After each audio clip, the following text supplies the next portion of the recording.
Hello friends, welcome to teaching Kishan YouTube channel. તો last લેક્ચરમાં આપણે કંઈક સાયન્સ એન્ડ ટેકનોલોજી એનું આપણે કરંટ અફેરની શરૂઆત કરી દીધી હતી. આ જે સિરીઝ છે એ કોન્સ્ટેબલ સ્પેશિયલ છે. તમારા કોન્સ્ટેબલના સિલેબસની અંદર તમે જોશો તો કરંટ અફેર્સનું એક સેક્શન છે જેમાં સાયન્સ એન્ડ ટેકનોલોજી લખેલું છે, કરંટ અફેર્સ લખેલું છે અને જનરલ નોલેજ એટલે કે જીકે લખેલું છે અને ટોટલ 40 માર્ક્સ એવું લખેલું છે. તો પોસિબિલિટી છે કે ભાઈ સાયન્સ એન્ડ ટેકનોલોજીની અંદર જે રિસેન્ટલી જે કરંટ અફેર્સની અંદર જે ઘટનાઓ બની છે એમાંથી ક્વેશ્ચન પૂછાઈ શકે. તો આપણે લાસ્ટ લેક્ચરની અંદર અંદાજિત 24 જેટલા ક્વેશ્ચનો સાયન્સ એન્ડ ટેકનોલોજીના કર્યા હતા. હવે આપણે આજે બીજા લેક્ચરની અંદર બીજા ઘણા બધા ક્વેશ્ચનો જે આપણે જોવાના છે અને સાથે સાથે આ જે સિરીઝ છે એટલે કે આજના લેક્ચરની અંદર મેં મે મહિનાનું કરંટ અફેર્સની અંદરથી પણ સાયન્સ એન્ડ ટેકનોલોજીના કરંટ અફેર્સના ક્વેશ્ચન કાઢેલા છે. બીજી વસ્તુ, મે મહિનાનું સંપૂર્ણ કરંટ અફેર્સ આપણી એપ્લિકેશનની અંદર અપલોડ કરી દેવામાં આવ્યું છે. ટોટલી ફ્રી છે. તમે આપણી એપ્લિકેશન નીચે ડિસ્ક્રિપ્શનની અંદર લિંક આપેલી છે, ત્યાંથી ડાઉનલોડ કરીને ઇઝીલી તમે એની પીડીએફ મેળવી શકો છો મંથલી કરંટ અફેર્સની, જેમાં છેલ્લા 6 મહિનાનું કરંટ અફેર્સ તમારે કરવાનું થાય છે તમારી એક્ઝામ માટે. તો 6 મહિનાનું કરંટ અફેર્સની પીડીએફ ઇન્ડિવિજ્યુઅલી આપણી એપ્લિકેશનની અંદર મૂકેલી છે. ત્યાં જઈને તમે કરંટ અફેર્સ સેક્શનમાં જશો તો તમને અલગ અલગ પીડીએફ જોવા મળશે. તમે ડાઉનલોડ કરી શકો છો ફ્રીમાં, ઇઝીલી એની પ્રિન્ટ કઢાવીને તમે તમારી જે કરંટ અફેર્સની તૈયારી છે એ કરી શકો છો. તો આની અંદર આજના લેક્ચરની અંદર મેં મે મહિનાના સાયન્સ એન્ડ ટેકનોલોજીના કરંટ અફેર્સ પણ ઇન્ક્લુડ કરી દીધા છે. એટલે કે 2 ભાગની અંદર આપણે સંપૂર્ણ કરંટ અફેર્સ જોઈશું સાયન્સ એન્ડ ટેકનોલોજીનું. આવનારા સમયની અંદર આપણે ગુજરાતનું સ્પેસિફિક ગુજરાતનું કરંટ અફેર્સ આપણે કરાવીશું. એનો એક આખો લેક્ચર આવશે. છેલ્લા 6 મહિનાની અંદર જેટલું પણ ગુજરાતનું કરંટ અફેર્સ બન્યું છે એ જોઈ લઈશું. પછી રિસેન્ટલી ઘણા બધા એવા નાના નાના ટોપિક છે જે મારે તમને કરાવવાના છે કરંટ અફેર્સને લઈને, એ પણ આપણે કવર કરવાના છે. તો શરૂઆત કરીએ છીએ science and technology current affairs part 2. Okay, ચલો વધીએ આગળ. તો નેક્સ્ટ ક્વેશ્ચન છે 25મા નંબરથી આપણે શરૂઆત કરીશું, કારણ કે પાર્ટ 1 ની અંદર આપણે 24મા નંબરના ક્વેશ્ચન સુધી કર્યું હતું. 25મા નંબરનો ક્વેશ્ચન છે, સેબી દ્વારા સોશિયલ મીડિયા ઉપર અનરજિસ્ટર્ડ ફાઇનાન્શિયલ ઇન્ફ્લુએન્સર દ્વારા ફેલાવવામાં આવતી ભ્રામક માહિતીને રોકવા માટે કયા એઆઈ ટૂલ્સનો ઉપયોગ કરવામાં આવશે? તો આન્સર શું આવશે? સુદર્શન. શું આન્સર આવશે સાહેબ? સુદર્શન.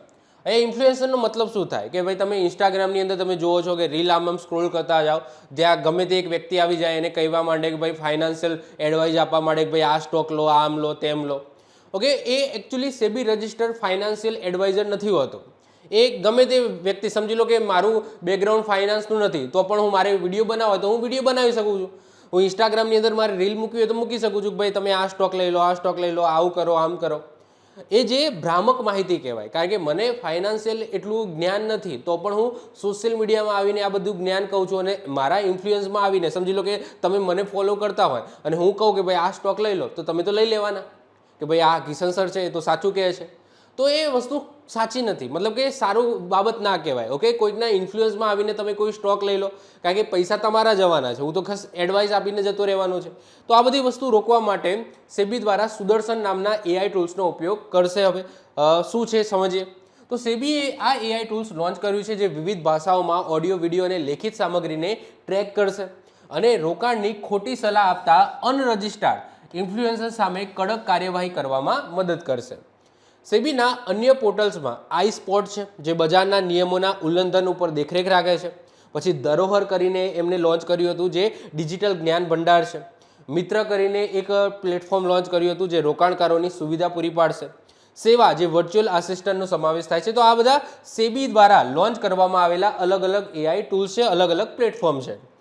સેબીના 11મા અધ્યક્ષ કોને બનાવવામાં આવ્યા છે? તો તુહિનકાંત પાંડેને બનાવવામાં આવ્યા છે. ચલો વધીએ આગળ વાત કરીએ. ગર્ભાવસ્થા દરમિયાન સમય પહેલાં થતા જન્મ એટલે કે પ્રી ટર્મ બર્થ એની આગાહી કરવા માટે વિકસાવવામાં આવેલ સ્વદેશી એઆઈ ટૂલ્સનું નામ શું છે? તો એનું નામ છે ગર્ભઇન. ઓકે, શું છે? ઇંગ્લિશમાં પણ સાથે સાથે લખતો રહું છું, ગર્ભઇન. આ ભારતનું પ્રથમ સ્વદેશી એઆઈ મોડલ છે જે માતા અને નવજાત શિશુના સ્વાસ્થ્ય જોખમોને આગાહીથી ઓળખવામાં મદદ કરશે.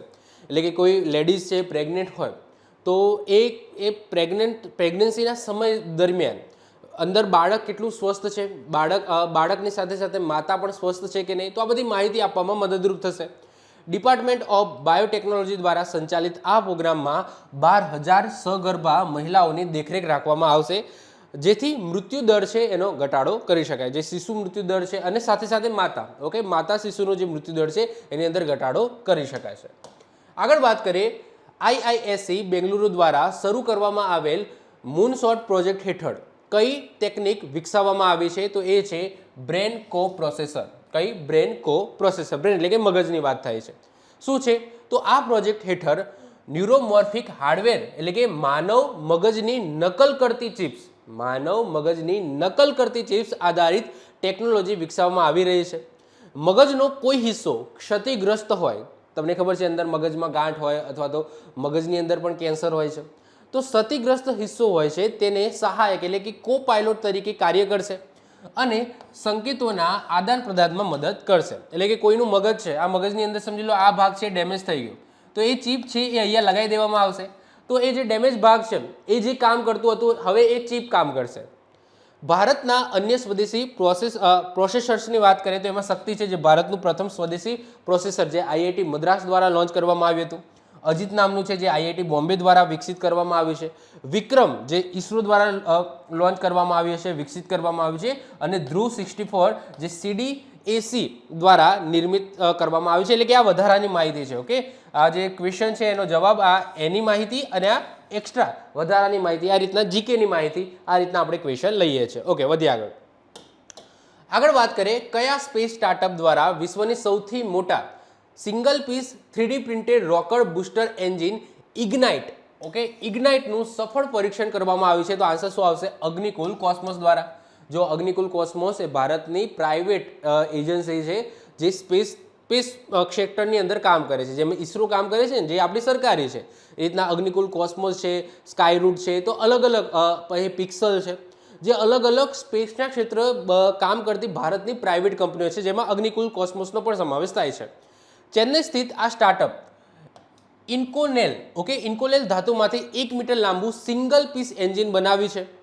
3D પ્રિન્ટિંગ ટેકનોલોજીના ઉત્પાદન ખર્ચ અને સમયના ધડખમ ઘટાડો કરે છે અને આ એન્જિનનો ઉપયોગ અગ્નિબાણ રોકેટની અંદર થશે. ઓકે, અગ્નિબાણ જે રોકેટ છે, આ અગ્નિબાણ રોકેટ છે, આ અગ્નિબાણ રોકેટની અંદર આ જે 3D એન્જિન બનાવ્યું છે, 3D પ્રિન્ટરથી એન્જિન બનાવ્યું છે, એનો ઉપયોગ કરવામાં આવશે. કોને કર્યું છે સાહેબ? આ અગ્નિકુલ કોસ્મોસ નામની ચેન્નઈ સ્થિત કંપની છે એના દ્વારા આ કહેવાય છે કે આ કાંડ કરવામાં આવે, કાંડ તો ના કહેવાય, એટલે કે આ સક્સેસ એ મેળવવામાં આવે છે. ઓકે, ચલો આગળ વાત કરીએ, તાજેતરમાં કયું બંદર ભારતનું પ્રથમ ડિજિટલ ટ્વિન ટેકનોલોજી આધારિત પોર્ટ બન્યું છે? તો આન્સર આવશે VO ચિદમ્બરમ પોર્ટ, જે કે આવેલું છે તામિલનાડુની અંદર આવેલું છે. શું છે સમજીએ. તો આ ટેકનોલોજી દ્વારા બંદરની કામગીરીનું વાસ્તવિક સમયમાં કમ્પ્યુટર ઉપર વર્ચ્યુઅલ મોડેલ તૈયાર કરવામાં આવશે. AIનો ઉપયોગથી ભવિષ્યની સમસ્યાઓનું અગાઉથી અનુમાન લગાવી શકાય છે, તેથી બંદરની કાર્યક્ષમતામાં વધારો થાય છે. ભારતમાં અન્ય મહત્વપૂર્ણ બંદરો પોર્ટ્સની વાત કરીએ તો એ છે વદાવન પોર્ટ્સ, જે મહારાષ્ટ્રની અંદર આવેલું છે. ચાહબાર પોર્ટ્સ, તમને ખબર છે કે ઈરાનનું ચાહબાર પોર્ટ એ ભારતે 10 વર્ષ માટે લીઝ ઉપર લીધેલું છે, ભાડે લીધેલું છે. પછી પારાદ્વીપ પોર્ટ કે આવેલું છે ઓડિશામાં આવેલું છે. વિજિંગમ પોર્ટ જે કેરળ છે, કેરળમાં આવેલું છે, જે ભારતનું પ્રથમ ટ્રાન્સશિપમેન્ટ પોર્ટ છે. આ બધા અલગ અલગ પોર્ટ છે જે રિસેન્ટલી કરંટ અફેર્સની અંદર લેતા હોય અને જીકે પોઈન્ટ ઓફ વ્યૂથી મહત્વના હોય. જો આપણે નોર્મલી પોર્ટ્સ તો આપણને ખબર હોય કે ભાઈ કયું પોર્ટ છે, કયા રાજ્યમાં આવેલું છે, પરંતુ આ બધા યાદ રાખવાના. ઓકે, આ ચાહબાર પોર્ટ ખાસ યાદ રાખજો, કારણ કે હમણાં ઈરાન USAની જે વોર ચાલે છે, તો કદાચ ચાબહાર પોર્ટને લઈને ક્વેશ્ચન પૂછાઈ શકે. તો ચાહબાર પોર્ટ યાદ રાખજો, ઈરાનનું છે, ભારતે લીઝ ઉપર લીધેલું છે 10 વર્ષ માટે. વધ્યા આગળ વાત કરીએ, વૈજ્ઞાનિકોએ પ્રશાંત મહાસાગરમાં 4000 મીટરની ઊંડાઈએ ડાર્ક ઓક્સિજનની શોધ કરી છે. તેનું નિર્માણ કઈ પ્રક્રિયા દ્વારા થાય છે? જો હવામાં ઓક્સિજન કઈ રીતના ઉત્પન્ન થાય છે બધાને ખબર જ છે. પાણીની સપાટી ઉપર ઓક્સિજન કઈ રીતના ઉત્પન્ન થાય છે, પાણીમાં કઈ રીતના ઓગળે છે, આ બધું મેં ઓલરેડી ચલાવેલું છે. રિસેન્ટલી જે પર્યાવરણ છે મેં એનો લેક્ચર લીધો હતો, જેમાં ડિઝોલ્વ ઓક્સિજન જે ટોપિક છે એમાં મેં બધી વસ્તુ કવર કરી છે. પરંતુ રિસેન્ટલી એવું જાણવા મળ્યું છે કે સાહેબ દરિયાની અંદર, દરિયાના પેટાળમાં પણ ઓક્સિજન ઉત્પન્ન થાય છે. આ અત્યારે પહેલી વખત આપણને ખબર પડી. બાકી પાણીમાં ઓક્સિજન ક્યાંથી આવે? હવાના માધ્યમથી. હવાની સપાટી છે, હવાની સપાટી એ પાણીને ઘસડાય તો હવામાં જે ઓક્સિજન હોય એ પાણીમાં ઓગળે. એ અત્યાર સુધી આપણને ખબર જ હતી, ડિઝોલ્વ ઓક્સિજન જે કહેવામાં આવે છે. પરંતુ પૃથ્વીના પેટાળની અંદરથી પણ પૃથ્વી નહીં સોરી સમુદ્રના પેટાળની અંદરથી પણ ઓક્સિજન ઉત્પન્ન થાય છે, જેને શું નામ આપવામાં આવ્યું છે? ડાર્ક ઓક્સિજન નામ આપવામાં આવ્યું છે. તો શું છે, કઈ રીતના થાય છે સમજીએ. તો પોલીમેટાલિક નોડ્યુલ્સ દ્વારા પાણીમાં ઇલેક્ટ્રોસિસ ઇલેક્ટ્રોસિસ દ્વારા ઓક્સિજન ઉત્પન્ન થાય છે. શું છે સમજો. તો સમુદ્રના તળિયે જ્યાં સૂર્યપ્રકાશ પહોંચતો જ નથી, ત્યાં પ્રકાશ સંશ્લેષણની ક્રિયા શક્ય જ નથી. જો ઉપરના ભાગે તો જ્યાં સૂર્યપ્રકાશ હોય તો ત્યાં પ્રકાશ સંશ્લેષણ ક્રિયા થાય અને પ્રકાશ સંશ્લેષણની અંદર જે ત્યાં સમુદ્રની વનસ્પતિ છે એ ઓક્સિજન રિલીઝ કરે. પરંતુ પૃથ્વીના પેટાળમાં જે સૂર્યપ્રકાશ પહોંચતો જ નથી ત્યાં કોબાલ્ટ, નિકલ અને મેંગેનીઝ ધરાવતા પોલીમેટાલિક નોડ્યુલ્સ એટલે કે ધાતુના ખડકો નાની બેટરીની જેમ કામ કરે છે, અને પાણીના અણુઓને તોડીને ઓક્સિજન ઉત્પન્ન કરે છે. સામાન્ય રીતે ઓક્સિજન પ્રકાશ સંશ્લેષણ એટલે કે ફોટોસિન્થેસિસ જે પ્રક્રિયા છે, જે વનસ્પતિ પોતાનો ખોરાક બનાવે એને કહેવામાં આવે ફોટોસિન્થેસિસ એટલે કે પ્રકાશ સંશ્લેષણની ક્રિયા. પરંતુ આ શોધ દર્શાવે છે કે સૂર્યપ્રકાશ વિના પણ ઊંડા સમુદ્રમાં ડાર્ક ઓક્સિજન ઉત્પન્ન થઈ રહ્યો છે. જે કોને આભારી છે? આ બધા મેટલ્સને આભારી છે, જે પાણીના અણુઓ છે એને તોડીને ઓક્સિજન રિલીઝ કરે છે. આગળ વાત કરીએ, આધાર ડેટાની સુરક્ષા વધારવા માટે UIDAI દ્વારા કયો વિશેષ પ્રોગ્રામ શરૂ કરવામાં આવ્યો છે? તો આન્સર આવશે structured bug boundary program. Structured bug boundary program launch કરવામાં આવ્યો છે. શું છે સમજીએ. તો આ કાર્યક્રમનો હેતુ આધાર એટલે કે અહીંયા આધાર કાર્ડની વાત થાય છે. આધારના ડિજિટલ માળખામાં રહેલી સુરક્ષા એટલે કે ખામી સુરક્ષાની અંદર જે ખામીઓ છે એટલે જેને આપણે બગ્સ કહીએ છીએ. બગ્સ એટલે શું? કે કોઈ સિક્યુરિટી વસ્તુ હોય એમાં કંઈક ના કંઈક લૂપ હોલ હોય જેનાથી એ સિક્યુરિટી ભંગ થઈ શકે, એને આપણે બગ્સ કહીએ છીએ, ખામી કહીએ છીએ. તો એ શોધીને એને સુધારવાનો છે. તો આ માટે 20 અનુભવી ઇથિકલ હેકર્સ. હવે ઇથિકલ હેકર, જો હેકર શબ્દ સાંભળો એટલે તમને એવું લાગે કે એવો જ માણસ જે કોઈ સિક્યુરિટી તોડતો હોય, કોઈકનું એકાઉન્ટ હેક કરતો હોય, પણ વ્હાઇટ હેટ હેકર પણ આવે. વ્હાઇટ હેટ હેકર છે ને એ ગવર્મેન્ટ પણ યુઝ કરે છે, મતલબ કે એવા હેકર જે મદદ કરે, એટલે કે કોઈ સોફ્ટવેર હોય અથવા તો સમજી લો કે કોઈ વેબસાઇટ હોય તો એની અંદર લૂપ હોલ છે એ ખોરી આવે, મતલબ કે સમજી લો કોઈ હેકર છે એને હેક ન કરી શકે એવી કોઈ ખામી છે એને શોધવામાં મદદ કરે, જેને વ્હાઇટ હેટ હેકર કહેવામાં આવે. સફેદ ટોપીવાળા ટૂંકમાં જે ગવર્મેન્ટની સાથે કામ કરતા હોય એ કહે કે ભાઈ આ સોફ્ટવેરની અંદર આ ખામી છે, આનાથી હેકર હેક કરી શકે છે, એ શોધવામાં મદદ કરે, તો જેને વ્હાઇટ હેટ હેકર કહેવામાં આવે છે, એને ઇથિકલ હેકર કહેવામાં આવે છે. તો એની પેનલ બનાવવામાં આવી છે જેમાં 20 અનુભવી હેકરો છે જે માય આધાર પોર્ટલની સુરક્ષા તપાસશે કે ભાઈ એમાં કોઈ ખામી તો નથી ને, ભવિષ્યમાં કોઈ હેકર આને હેક તો નહીં કરી લે, એ ખામી તપાસશે. UIDAIની સ્થાપના 2009માં થઈ હતી અને 2016માં તેને વૈધાનિક દરજ્જો મળ્યો હતો.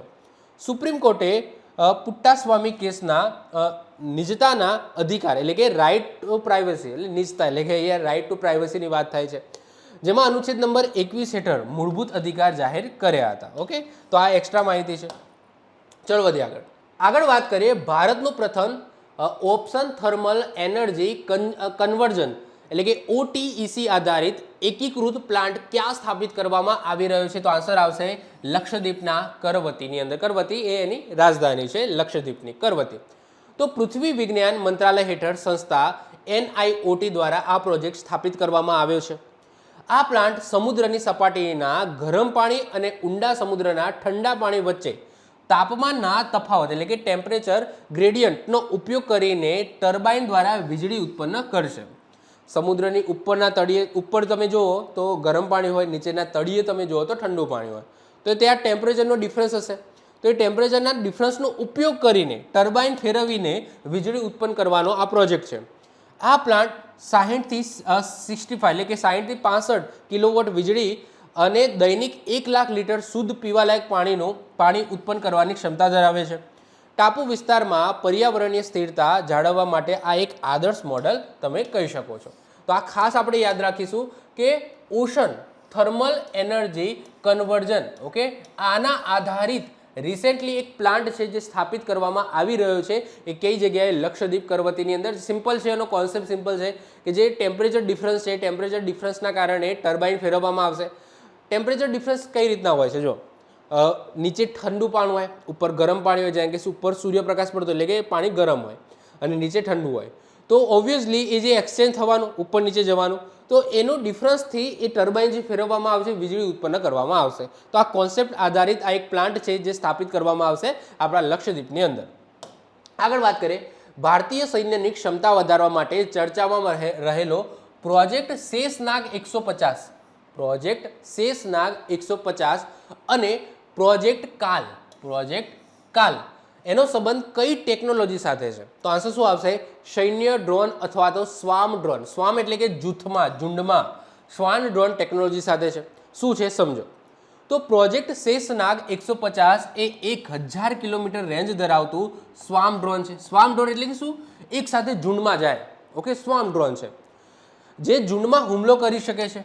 જ્યારે પ્રોજેક્ટ કાલ છે એ વન વે એટેક ડ્રોન અથવા તો કાજી એટલે કે આત્મઘાતી. આત્મઘાતીનો મતલબ શું? કે એવા ડ્રોન જે મિસાઇલ લઈને ના જતા હોય, એની અંદર જ મિસાઇલ હોય અને સીધો જે અટેક કરવાનો હોય ત્યાં સીધા ભીટકાય અને એ પોતે પણ ડિસ્ટ્રોય થઈ જાય, જે ટાર્ગેટ હોય એને પણ ડિસ્ટ્રોય કરી દે. એવું નહીં કે ત્યાં જાય અને પછી ત્યાંથી મિસાઇલ છોડી દે અને પાછા આવી જાય. ના, આત્મઘાતી હોય એને શું કહેવામાં આવે છે? કામાકાજી. જેમ કે અત્યારે ઈરાનના કામાકાજી ડ્રોન તમે જોઈ શકો, એ આત્મઘાતી છે. આત્મઘાતીનો મતલબ શું? કે પોતે પણ ડિસ્ટ્રોય થઈ જાય અને ટાર્ગેટને પણ ડિસ્ટ્રોય કરી દે. ઓકે, પાછા ના આવે ટૂંકમાં. ઓકે, એકવાર છોડ્યા પછી એ પાછા આવે નહીં. ઓકે, એમનું કામ જ એ છે કે સીધું ત્યાં ટાર્ગેટને જઈને ભીટકાવવાનું. ઓકે, ચલો. અને એની અંદર તમને ખબર છે કે અંદર બારૂદ ને બધું હોય જેનાથી બ્લાસ્ટ થાય. પછી પ્રોજેક્ટ કાલ એ વન વે અટેક ડ્રોન છે. ઓકે, તો આ પ્રોજેક્ટ કાલ છે એ કેવું છે? વન વે અટેક ડ્રોન છે. વન વે અટેક એટલે શું? વન વે, પાછો આવવાનો નથી. જે કામાકાજી જેમ કે ડ્રોન છે. ઓકે, જે 1000 કિલોમીટર સુધી પ્રહાર કરી શકે છે. ભારતના અન્ય સૈન્ય ડ્રોન પ્રોજેક્ટની વાત કરીએ તો એમાં એક સક્ષમ છે જે સ્વદેશી એન્ટી ડ્રોન ગ્રીડ છે. પછી ઇન્દ્રજાલ છે જે પ્રથમ AI powered anti drone system છે. પછી અવતાર છે જે ભારતનું પ્રથમ એમ્ફીબિયસ ડ્રોન છે. આ બધા અલગ અલગ છે જે આના સાથે લિંક છે, એટલે કે જીકેના ક્વેશ્ચનો છે. ઓકે, તો વેરી ઇમ્પોર્ટન્ટ છે. તો ભારતીય સૈન્યની ક્ષમતા વધારવા માટે ઓકે ડ્રોનને સંબંધિત છે એટલું ખાસ યાદ રાખજો. પ્રોજેક્ટ શેષનાગ 150 આ શું છે? સ્વાન ડ્રોન એટલે કે એક સાથે ઝુંડમાં ડ્રોન મોકલવા માટેની સિસ્ટમ. અને પ્રોજેક્ટ કાલ શું છે? તો પ્રોજેક્ટ કાલ એ આત્મઘાતી ડ્રોન છે. કામાકાજી ડ્રોન તમે કહી શકો, જે આત્મઘાતી છે કે જે પોતે પાછા નહીં આવે, વન વે છે. ઓકે, ચલો આગળ વાત કરીએ. ઈસરોના કયા નેવિગેશન સેટેલાઇટની પરમાણુ ઘડિયાળ એટલે કે એટોમિક ક્લોક તાજેતરમાં નિષ્ફળ ગઈ છે? ઓકે, આપણે આ બહુ પહેલાં આપણે આ છોડી હતી, પરંતુ અત્યારે એ કામ કરતી બંધ થઈ ગઈ છે. શું છે સમજો. તો ઈસરોની કયા નેવિગેશન સેટેલાઇટની પરમાણુ ઘડિયાળ એટલે કે એટોમિક ક્લોક છે તાજેતરમાં નિષ્ફળ એટલે કે બંધ થઈ ગઈ છે? તો આન્સર શું આવશે? તો આન્સર આવશે IRNSS-1M. ઓકે, તો આ સેટેલાઇટનું નામ છે. આ સેટેલાઇટની અંદર એક પરમાણુ ઘડિયાળ હતી જે રિસેન્ટલી બંધ થઈ ગઈ છે, નિષ્ફળ ગઈ છે. જો નાવિક સિસ્ટમના આ સેટેલાઇટને 2016માં લોન્ચ કરવામાં આવી હતી. તેને 10 વર્ષ કામ કર્યા. ઓકે, 2026 એટલે કે 10 વર્ષ કામ કર્યું. હવે એ રૂબિડિયમ પરમાણુ ઘડિયાળ હવે બંધ થઈ ગઈ છે. નાવિક સિસ્ટમને ચોકસાઈ માટે એ ઘડિયાળ જરૂરી હતી. એ જે પરમાણુ ઘડિયાળ જેની અંદર ફિટ કરવામાં આવી હતી એ અત્યંત જરૂરી હતી. નાવિક એ ભારતની પોતાની પ્રાદેશિક નેવિગેશન પ્રણાલી છે જેનો ઉપયોગ ભારત અમેરિકાના GPS ઉપર નિર્ભરતા ઘટાડે છે. અત્યારે તમે જોવો છો કે આપણે મોબાઈલની અંદર પણ GPS સિસ્ટમ યુઝ કરીએ છીએ. એ છે ગૂગલ મેપ તમે ખોલો તો એ GPS સિસ્ટમ કોની છે? અમેરિકાની છે. ઓકે, તો આ ભારતની પોતાની નેવિગેશન સિસ્ટમ હતી, પરંતુ આની અંદર જે રૂબિડિયમ પરમાણુ ક્લોક છે એ બંધ થઈ ગઈ છે. 10 વર્ષ કામ કર્યું, અત્યારે બંધ થઈ ગઈ છે. તો આમાંથી કદાચ ક્વેશ્ચન પૂછાઈ શકે. ચલો આગળ વાત કરીએ. ગુજરાત સરકાર દ્વારા લોન્ચ કરવામાં આવેલા હર સ્ટાર્ટઅપ 5.0. ઓકે, હર એટલે કે અહીંયા સી એટલે કે મહિલાઓની વાત થાય છે. હર સ્ટાર્ટ 5.0 પ્લેટફોર્મનો મુખ્ય ઉદ્દેશ્ય શું છે? તો મહિલા સ્ટાર્ટઅપ્સને ઇક્યુબેશન અને માર્ગદર્શન પૂરું પાડવું આ મેન ઉદ્દેશ્ય છે. સમજીએ તો આ પ્લેટફોર્મ ખાસ કરીને સેમિકન્ડક્ટર ચિપ ડિઝાઇન અને ડીપ ટેક ક્ષેત્રે કામ કરતી મહિલાઓ ઉદ્યોગને સાહસિકોને પ્રોત્સાહન આપશે. કયા ફિલ્ડમાં કામ કરતી મહિલાઓને? જે સેમિકન્ડક્ટર ચિપ ડિઝાઇનની અંદર કામ કરે છે અથવા તો ડીપ ટેકની અંદર કામ કરે છે, ટેકનોલોજીના ક્ષેત્રની અંદર કામ કરે છે, એવી મહિલાઓને પ્રોત્સાહન આપવા માટે છે. મુખ્યમંત્રી ભૂપેન્દ્રભાઈ પટેલે ગુજરાત યુનિવર્સિટી ખાતેથી આ કહેવાય છે કે હર સ્ટાર્ટ 5.0 એ લોન્ચ કર્યું છે. આ પ્રસંગે ગુજરાત યુનિવર્સિટીના કન્વેન્શન સેન્ટરનું નામ બદલીને ગુજરાતના પ્રથમ મહિલા સ્નાતક આન્સર આવશે વિદ્યા ગૌરી નીલકંઠ. ઓકે, એમના નામ ઉપર ચેન્જ કરી દીધું છે. આ ખાસ યાદ રાખજો, ગુજરાત યુનિવર્સિટીના કન્વેન્શન સેન્ટર છે, આ કન્વેન્શન સેન્ટરનું નામ બદલીને કોના નામ ઉપર કરવામાં આવ્યું છે? તો ગુજરાતના પહેલા મહિના સ્નાતક હતા વિદ્યા ગૌરી નીલકંઠ સમાપુરમ. ઓકે, એટલે કે વિદ્યા ગૌરી નીલકંઠ સમાપુરમના નામ ઉપર કરવામાં આવ્યું છે, ખાસ યાદ રાખીશું. આગળ વાત કરીએ, માર્ગ અને રેલવે પ્રોજેક્ટમાં સંકલન વધારવા માટે કયો ડિજિટલ પોર્ટલ લોન્ચ કરવામાં આવ્યો છે? તો આન્સર શું આવશે? Prism SG portal. Okay, prism SG portal, જો ઇંગ્લિશમાં પણ લખેલું છે એ પ્રિઝમ પછી એસજી પોર્ટલ લોન્ચ કરવામાં આવ્યું છે. તમે એ જોઈ શકો, નીતિન ગડકરી સાહેબ છે, અશ્વિની વૈષ્ણવ સાહેબ છે.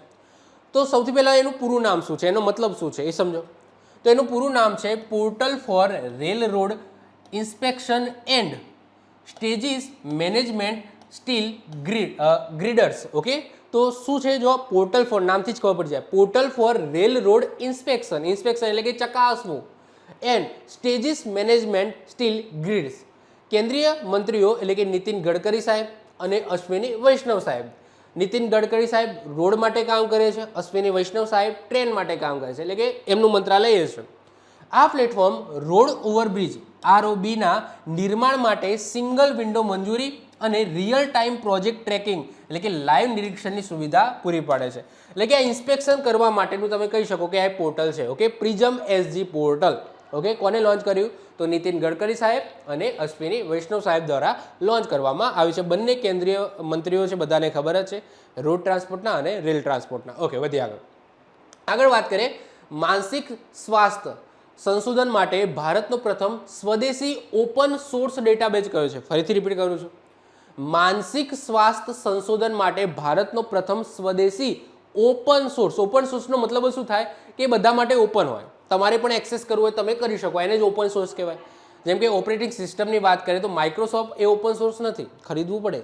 ઓકે, એપલ ઓપન સોર્સ ના કહી શકાય, એપલનું પોતાનું છે, પરંતુ લિનક્સ એ ઓપન સોર્સ છે, એની અંદર તમારે ચેન્જીસ કરીને તમારે પોતાની ઓપરેટિંગ સિસ્ટમ બનાવવી હોય તો પણ તમે બનાવી શકો છો. તો માનસિક સ્વાસ્થ્ય સંશોધન માટે ભારતનો પ્રથમ સ્વદેશી ઓપન સોર્સ ડેટાબેઝ કયો છે? તો આન્સર શું આવશે? કામ બ્રેઇન. ઓકે, જો અહીંયા સ્પેલિંગ પણ છે. ઓકે, અહીંયા ભલે કામ લખ્યું પણ આ સ્પેલિંગ છે CALM, ક્લામ બ્રેન. ઓકે, તો આ સ્પેલિંગ છે, તો સ્પેલિંગ પણ સાથે લખું છું એટલે તમને આઈડિયા આવી જાય. ઓકે, તે નિમહંસ. ઓકે, તે નિમહંસ બેંગલુરુ ખાતે લોન્ચ કરવામાં આવ્યું છે. નિમહંસ તમે હા યાદ રાખજો. Okay, NIMHANS. આ database Rohini Nilekani centre for brain and minds દ્વારા વિકસાવવામાં આવે છે.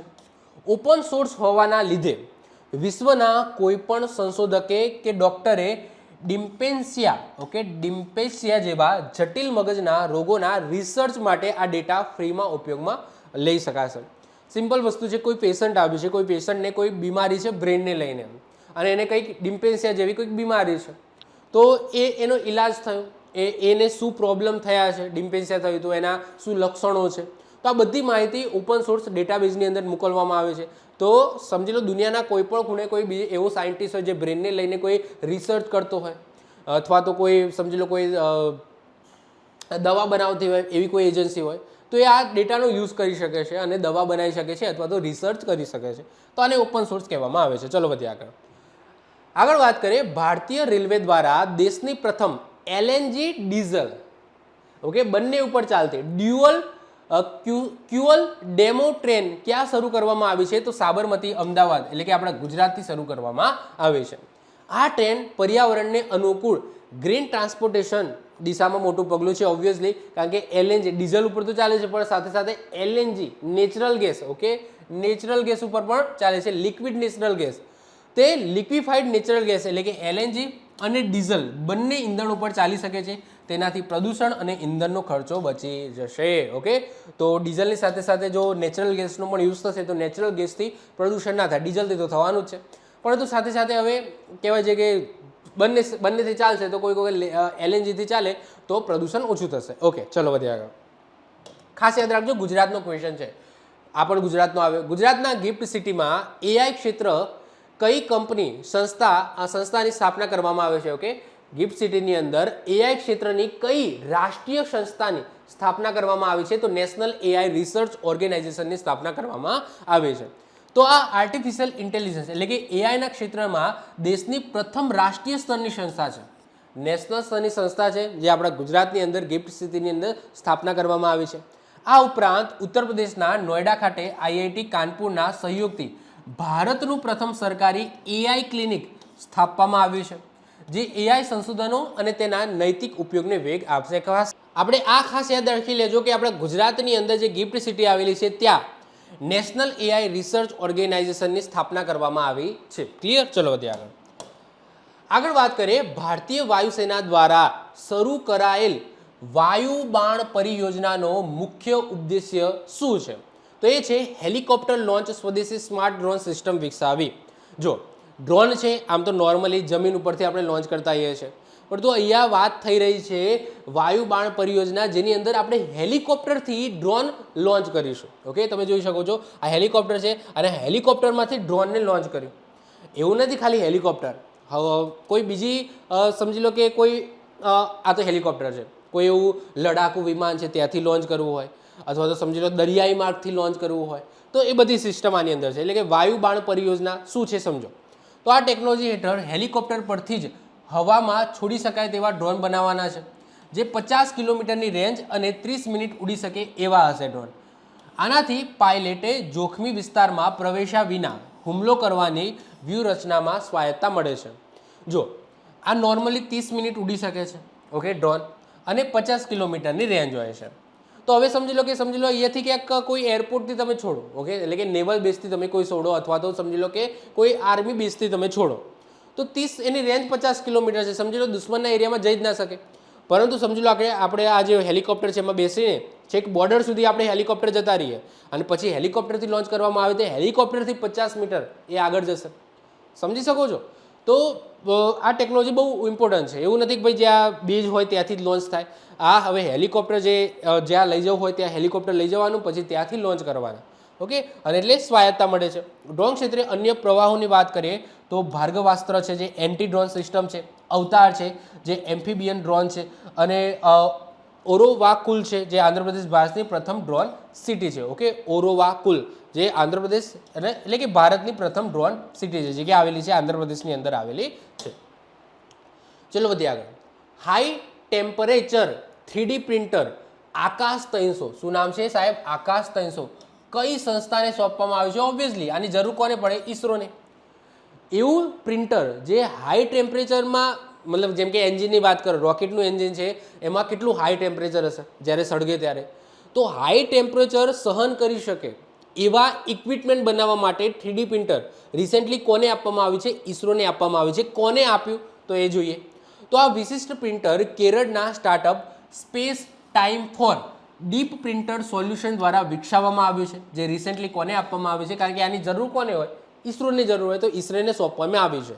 સાહેબ આ પ્રિન્ટર 350થી લઈને 500 સેલ્સિયસ જેટલું ઊંચું તાપમાન સહન કરી શકે એવી સામગ્રી પ્રિન્ટ કરી શકે છે. એટલે કે એવા કોઈ મોટા મોટા એન્જિન બનાવવા હોય, સમજી લો રોકેટનું બૂસ્ટર બનાવવું હોય જેમાં હાઈ ટેમ્પરેચર હોય, તો એ પણ હવે 3D પ્રિન્ટરના મદદથી બનાવી શકાશે. ઈસરો આનો ઉપયોગ રોકેટ, સેટેલાઇટના જટિલ અવકાશી ભાગોને ઝડપી અને સસ્તા ખર્ચે બનાવી શકશે આ પ્રિન્ટરની મદદથી. આ પ્રિન્ટર તમે જોઈ શકો છો. કોને બનાવ્યું છે? Space time for deep printer solution, જે કેરળનું એક સ્ટાર્ટઅપ છે એના દ્વારા બનાવવામાં આવ્યું છે.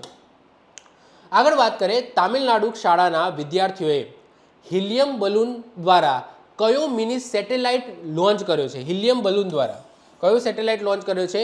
તો વિકોસેટ 1. ઓકે, વિકોસેટ 1 નામનો મિની સેટેલાઇટ લોન્ચ કર્યો છે. શું છે સમજો.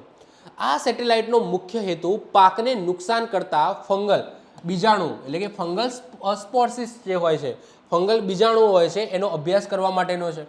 શિવગંગા જિલ્લાના સરકારી શાળાના 11મા ધોરણના 13 વિદ્યાર્થીઓએ માત્ર 600 ગ્રામ વજન ધરાવતો આ ઉપગ્રહ બનાવ્યો અને હિલિયમ બલૂન વડે 22 કિલોમીટરની ઊંચાઈએ સમતાપ આવરણ એટલે કે સ્ટેટોસ્ફિયરની અંદર મોકલ્યો. વિચાર કરો.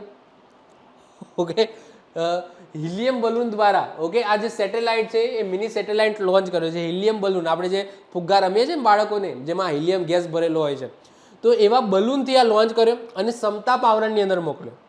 અને આ મિની સેટેલાઇટનું કામ શું? કે જે પાકને નુકસાન કરતા જે ફંગલ બીજાણુઓ છે એનો અભ્યાસ કરશે. ઓકે, આ સેટેલાઇટ. અને ક્યાં હશે? સ્ટેટોસ્ફિયરની અંદર હશે. ઓકે, એટલે કે બીજા નંબરનું આવરણ, શોભ આવરણના ઉપરનું સ્ટેટોસ્ફિયર આવે ત્યાં મોકલ્યો. ઓકે, અને હિલિયન બલૂન દ્વારા મોકલ્યો. તો આ ખાસ યાદ રાખજો. આ મિની સેટેલાઇટનું નામ શું છે? વિકોસેટ-1. શું છે? વિકોસેટ-1 છે. ખાસ વાત એ છે કે સરકારી શાળાના વિદ્યાર્થીઓ છે. ઓકે, ચલો. ઈરાની વૈજ્ઞાનિક કાવેની મદદથી ઈરાની વૈજ્ઞાનિક કાવે મદદની. ઓકે, એનું નામ જ એવું છે, કાવે મદદની. તો ઈરાની વૈજ્ઞાનિક કાવે મદદનીને કયો એવોર્ડ રિસેન્ટલી મળ્યો છે? તો સ્ટોકહોમ વોટર પ્રાઇઝ મળેલો છે 2026 સ્ટોકહોમ વોટર પ્રાઇઝ. હવે આ વોટર પ્રાઇઝ શું છે? તો આ એવોર્ડને જળ ક્ષેત્રનો નોબેલ પુરસ્કાર કહેવામાં આવે છે. તેમને વોટર બેંકરપ્સી એટલે કે શું? પૈસા જતા રહ્યા તો બેંકરપ્સી થઈ જાય ને, તો પણ અહીંયા વાત થઈ છે વોટર બેંકરપ્સી એટલે કે જળ દિવાળિયાપણું નો વૈજ્ઞાનિક સિદ્ધાંત આપ્યો છે. આ સિદ્ધાંત મુજબ જો કુદરત દ્વારા ભૂગર્ભ જળના પુનઃભરણ એટલે કે રિચાર્જની ક્ષમતા કરતાં માનવીનો વપરાશ વધી જાય તો પાણીનું દિવાળું નીકળી જાય. હવે એ તો સિમ્પલ વસ્તુ છે સાહેબ. ભૂગર્ભમાંથી આપણે પાણી કાઢ કરીએ અને આપણે એનો રિચાર્જ, વરસાદના સમયે રિચાર્જ થાય ભૂગર્ભ જળ, અને આપણે એને કાઢીએ. આપણે કાઢવાની સ્પીડ વધારે હોય અને રિચાર્જ થવાની સ્પીડ ઓછી હોય તો ઓબ્વિયસલી પાણી પતી જશે ભૂગર્ભની અંદર. તો એવું જ કીધું હતું આમને. તો માનવીનો વપરાશ વધી જાય અને પાણીનું દિવાળું નીકળી શકે છે. તો જેમ ડોલ ભરાય એના કરતાં વધુ ઝડપે ખાલી થાય. સિમ્પલ છે. ઓકે, એક બાજુ ડોલ ભરાય છે અને એક બાજુ આપણે પાણી કાઢીએ છીએ. તો ડોલ ભરાવાની સ્પીડ ઓછી હોય અને કાઢવાની સ્પીડ વધારે હોય તો પાણી ખાલી થઈ જવાનું છે. તો એવું જ આપણે કીધું હતું. તો ખાલી થઈ જાય છે, આવો સિદ્ધાંત આપ્યો હતો. ઓકે, જો કે આપણે નોર્મલી આ તો હવે સમજ્યા, પણ વોટર બેંકરપ્સીનો આ સિદ્ધાંત કહેવામાં આવે છે. એના લીધે એમને સ્ટોકહોમ વોટર પ્રાઇઝ 2026 મળેલો છે. ચલો વધીએ આગળ. અમેરિકાની માઇક્રોન કંપની દ્વારા ભારતનો પ્રથમ સેમિકન્ડક્ટર ATMP પ્લાન્ટ ક્યાં સ્થાપવામાં આવશે? તો આપણા ગુજરાતના સાણંદની અંદર સ્થાપવામાં આવશે. જોજો આ PM છે, આપણા મુખ્યમંત્રી છે, ભૂપેન્દ્રભાઈ પટેલ છે. ઓકે, તો યાદ રાખજો, માઇક્રોન કંપની છે. આ માઇક્રોન કંપનીનો ભારતનો પ્રથમ સેમિકન્ડક્ટર પ્લાન્ટ ક્યાં સ્થાપિત કરવામાં આવશે? તો આપણા ગુજરાતના સાણંદની અંદર સ્થાપિત કરવામાં આવશે. આ ભારતનો પ્રથમ અને વિશ્વનો સૌથી મોટો સેમિકન્ડક્ટર ATMP એટલે કે એસેમ્બલી, ટેસ્ટિંગ એન્ડ પેકેજિંગ, આ ત્રણેય વસ્તુ થશે.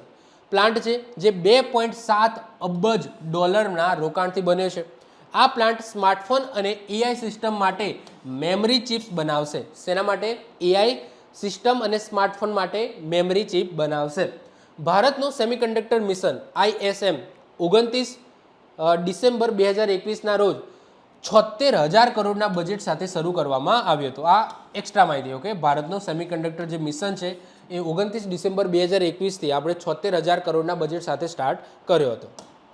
આગળ વાત કરીએ, વર્ષ 2026ના રાષ્ટ્રીય વિજ્ઞાન દિવસ એટલે કે નેશનલ સાયન્સ ડેની થીમ શું રાખવામાં આવી હતી? સૌથી પહેલાં તો ક્યારે આવે છે? તો 28 ફેબ્રુઆરી આવે છે. તો 28 ફેબ્રુઆરી આપણે રાષ્ટ્રીય સાયન્સ ડે આપણે તરીકે ઉજવીએ છીએ, નેશનલ સાયન્સ ડે તરીકે ઉજવીએ છીએ. તો આ વખતેની થીમ શું રાખવામાં આવી? તો આ વખતેની થીમ રાખવામાં આવી વુમન ઇન સાયન્સ કેટલાઇઝિંગ વિકસિત ભારત. ફરીથી રિપીટ કરું છું, વુમન ઇન સાયન્સ કેટલાઇઝિંગ વિકસિત ભારત. આવી થીમ આ વર્ષે રાખી હતી. 28 ફેબ્રુઆરી 1928ના રોજ ડૉક્ટર CV રમન દ્વારા એમને રમન ઇફેક્ટ, જેના અંતર્ગત એમને નોબેલ પ્રાઇઝ પણ મળ્યો હતો. તો રમન ઇફેક્ટની શોધ કરવામાં આવી હતી. એ યાદમાં દર વર્ષે આપણે 28 ફેબ્રુઆરીએ આપણે સાયન્સ ડે તરીકે ઉજવીએ છીએ, નેશનલ સાયન્સ ડે. આ શોધ માટે એમને 130માં ભૌતિક વિજ્ઞાનનો નોબેલ પુરસ્કાર મળ્યો હતો. વિજ્ઞાનમાં ભારતનો પ્રથમ નોબેલ પ્રાઇઝ હતો. તેઓ 1954માં ભારત રત્ન એમને મળ્યો હતો. પ્રથમ 3 મહાનુભાવોમાં એક હતા. ઓકે, ભારત રત્ન મેળવનાર પ્રથમ 3 મહાનુભાવોમાં એક હતા 1954ની અંદર. રાષ્ટ્રીય વિજ્ઞાન દિવસ પ્રથમ ઉજવણી ક્યારે થઈ હતી? એટલે કે ક્યારથી આપણે શરૂ કર્યો હતો? તો વર્ષ 1987થી આપણે આ દિવસ ઉજવવાની શરૂઆત કરીએ છીએ. આગળ વાત કરીએ, કયા સ્પેસ ટેક સ્ટાર્ટઅપે વિશ્વના પ્રથમ મલ્ટી સેન્ટર અર્થ ઓબ્ઝર્વેટરી સેટેલાઇટ મિશન દ્રષ્ટિની જાહેરાત કરી? ઓકે, દ્રષ્ટિની જાહેરાત કરી તો આન્સર શું આવશે? ગેલેક્સાઈ. ઓકે, ગેલેક્સાઈ એ બેંગ્લોરુની એક સ્ટાર્ટઅપ કંપની છે જે સ્પેસ અંતર્ગત કામ કરે છે. ફરીથી રિપીટ કરું છું, શું છે સમજો. સ્પેસ ટેક સ્ટાર્ટઅપ વિશ્વના પ્રથમ મલ્ટી સેન્ટર અર્થ ઓબ્ઝર્વેટરી સેટેલાઇટ, એનું મિશન હતું મિશન દ્રષ્ટિ, એની જાહેરાત કરી છે. તો ગેલેક્સાઈ આ કંપનીનું નામ છે જે બેંગ્લુરુ સ્થિત છે. શું છે સમજો. આઈઆઈટી મદ્રાસના ભૂતપૂર્વ વિદ્યાર્થીઓ દ્વારા સ્થાપિત આ સ્પેસ સ્ટાર્ટઅપનો 160 કિલોનો આ સેટેલાઇટ વાદળો અને રાત્રિના ઘન અંધકારમાં પણ ઉચ્ચ રિઝોલ્યુશન ઇમેજિંગ એટલે કે તસવીરો લેવામાં મદદરૂપ કરે છે. તો આ તમે જોઈ શકો છો. ઓકે, તો મિશન દ્રષ્ટિ શું છે? તો દ્રષ્ટિ એટલે કે હાઈ રિઝોલ્યુશન ઇમેજીસ લેવા માટેનો આ મિશન છે. કોને લોન્ચ કરેલું છે? ગેલેક્સાઈ. ગેલેક્સાઈ એક કંપની છે, બેંગલુરુ બેઝ એક સ્ટાર્ટઅપ છે. ક્લિયર? ચલો આગળ વાત કરીએ. તાજેતરમાં કયા પ્લેટફોર્મ પર વોઇસ એરા નામનું open source AI platform launch કરવામાં આવ્યું છે? તો આન્સર આવશે ભાષિણી. શું છે સાહેબ? ભાષિણી. ઇંગ્લિશમાં પણ લખેલું છે. ફરીથી રિપીટ કરું છું. તાજેતરમાં કયા પ્લેટફોર્મ ઉપર વોઇસ એરા નામનું ઓપન સોર્સ છે એઆઈ પ્લેટફોર્મ લોન્ચ કરવામાં આવ્યું છે? તો નામ છે ભાષિણી. શું છે સમજો. વોઇસ એરા એ વપરાશકર્તાઓને માત્ર અવાજ દ્વારા જ વિવિધ સરકારી સેવાઓ સરળતાથી ઉપયોગ કરવાની સુવિધા આપે છે. ભાષિણી પ્લેટફોર્મ વર્ષ 2022માં લોન્ચ કરવામાં આવ્યું હતું, જે આર્ટિફિશિયલ ઇન્ટેલિજન્સ એટલે કે એઆઈ દ્વારા 22થી વધુ ભારતીય ભાષાઓમાં વોઇસ ટુ વોઇસ અને વોઇસ ટુ ટેક્સ્ટ અનુવાદ કરવાની અદ્ભુત ક્ષમતા આપે છે. આ પ્લેટફોર્મ ઓપન સોર્સ છે. કેવો? ઓપન સોર્સ, બધા યુઝ કરી શકે છે.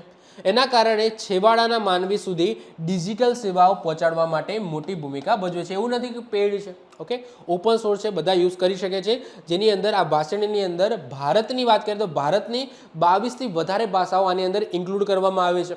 તો કોઈને ખ્યાલ ના આવતો હોય તો ઇંગ્લિશથી ગુજરાતી, ગુજરાતીથી ઇંગ્લિશ, ઇંગ્લિશથી મરાઠી, ગમે તે ચેન્જ તમારે કરવું હોય તો તમે કરી શકો છો. અને voice to voice plus voice to ટેક્સ્ટની અંદર પણ કન્વર્ટ કરી શકે છે. ઓકે, વધ્યા આગળ વાત કરીએ. ઇલેક્ટ્રોનિક્સ અને આઈટી મંત્રાલય દ્વારા ગુણવત્તા પ્રમાણીકરણ પ્રક્રિયાને સુદૃઢ અને પારદર્શક કરવા માટે કયું પોર્ટલ લોન્ચ કરવામાં આવ્યું છે?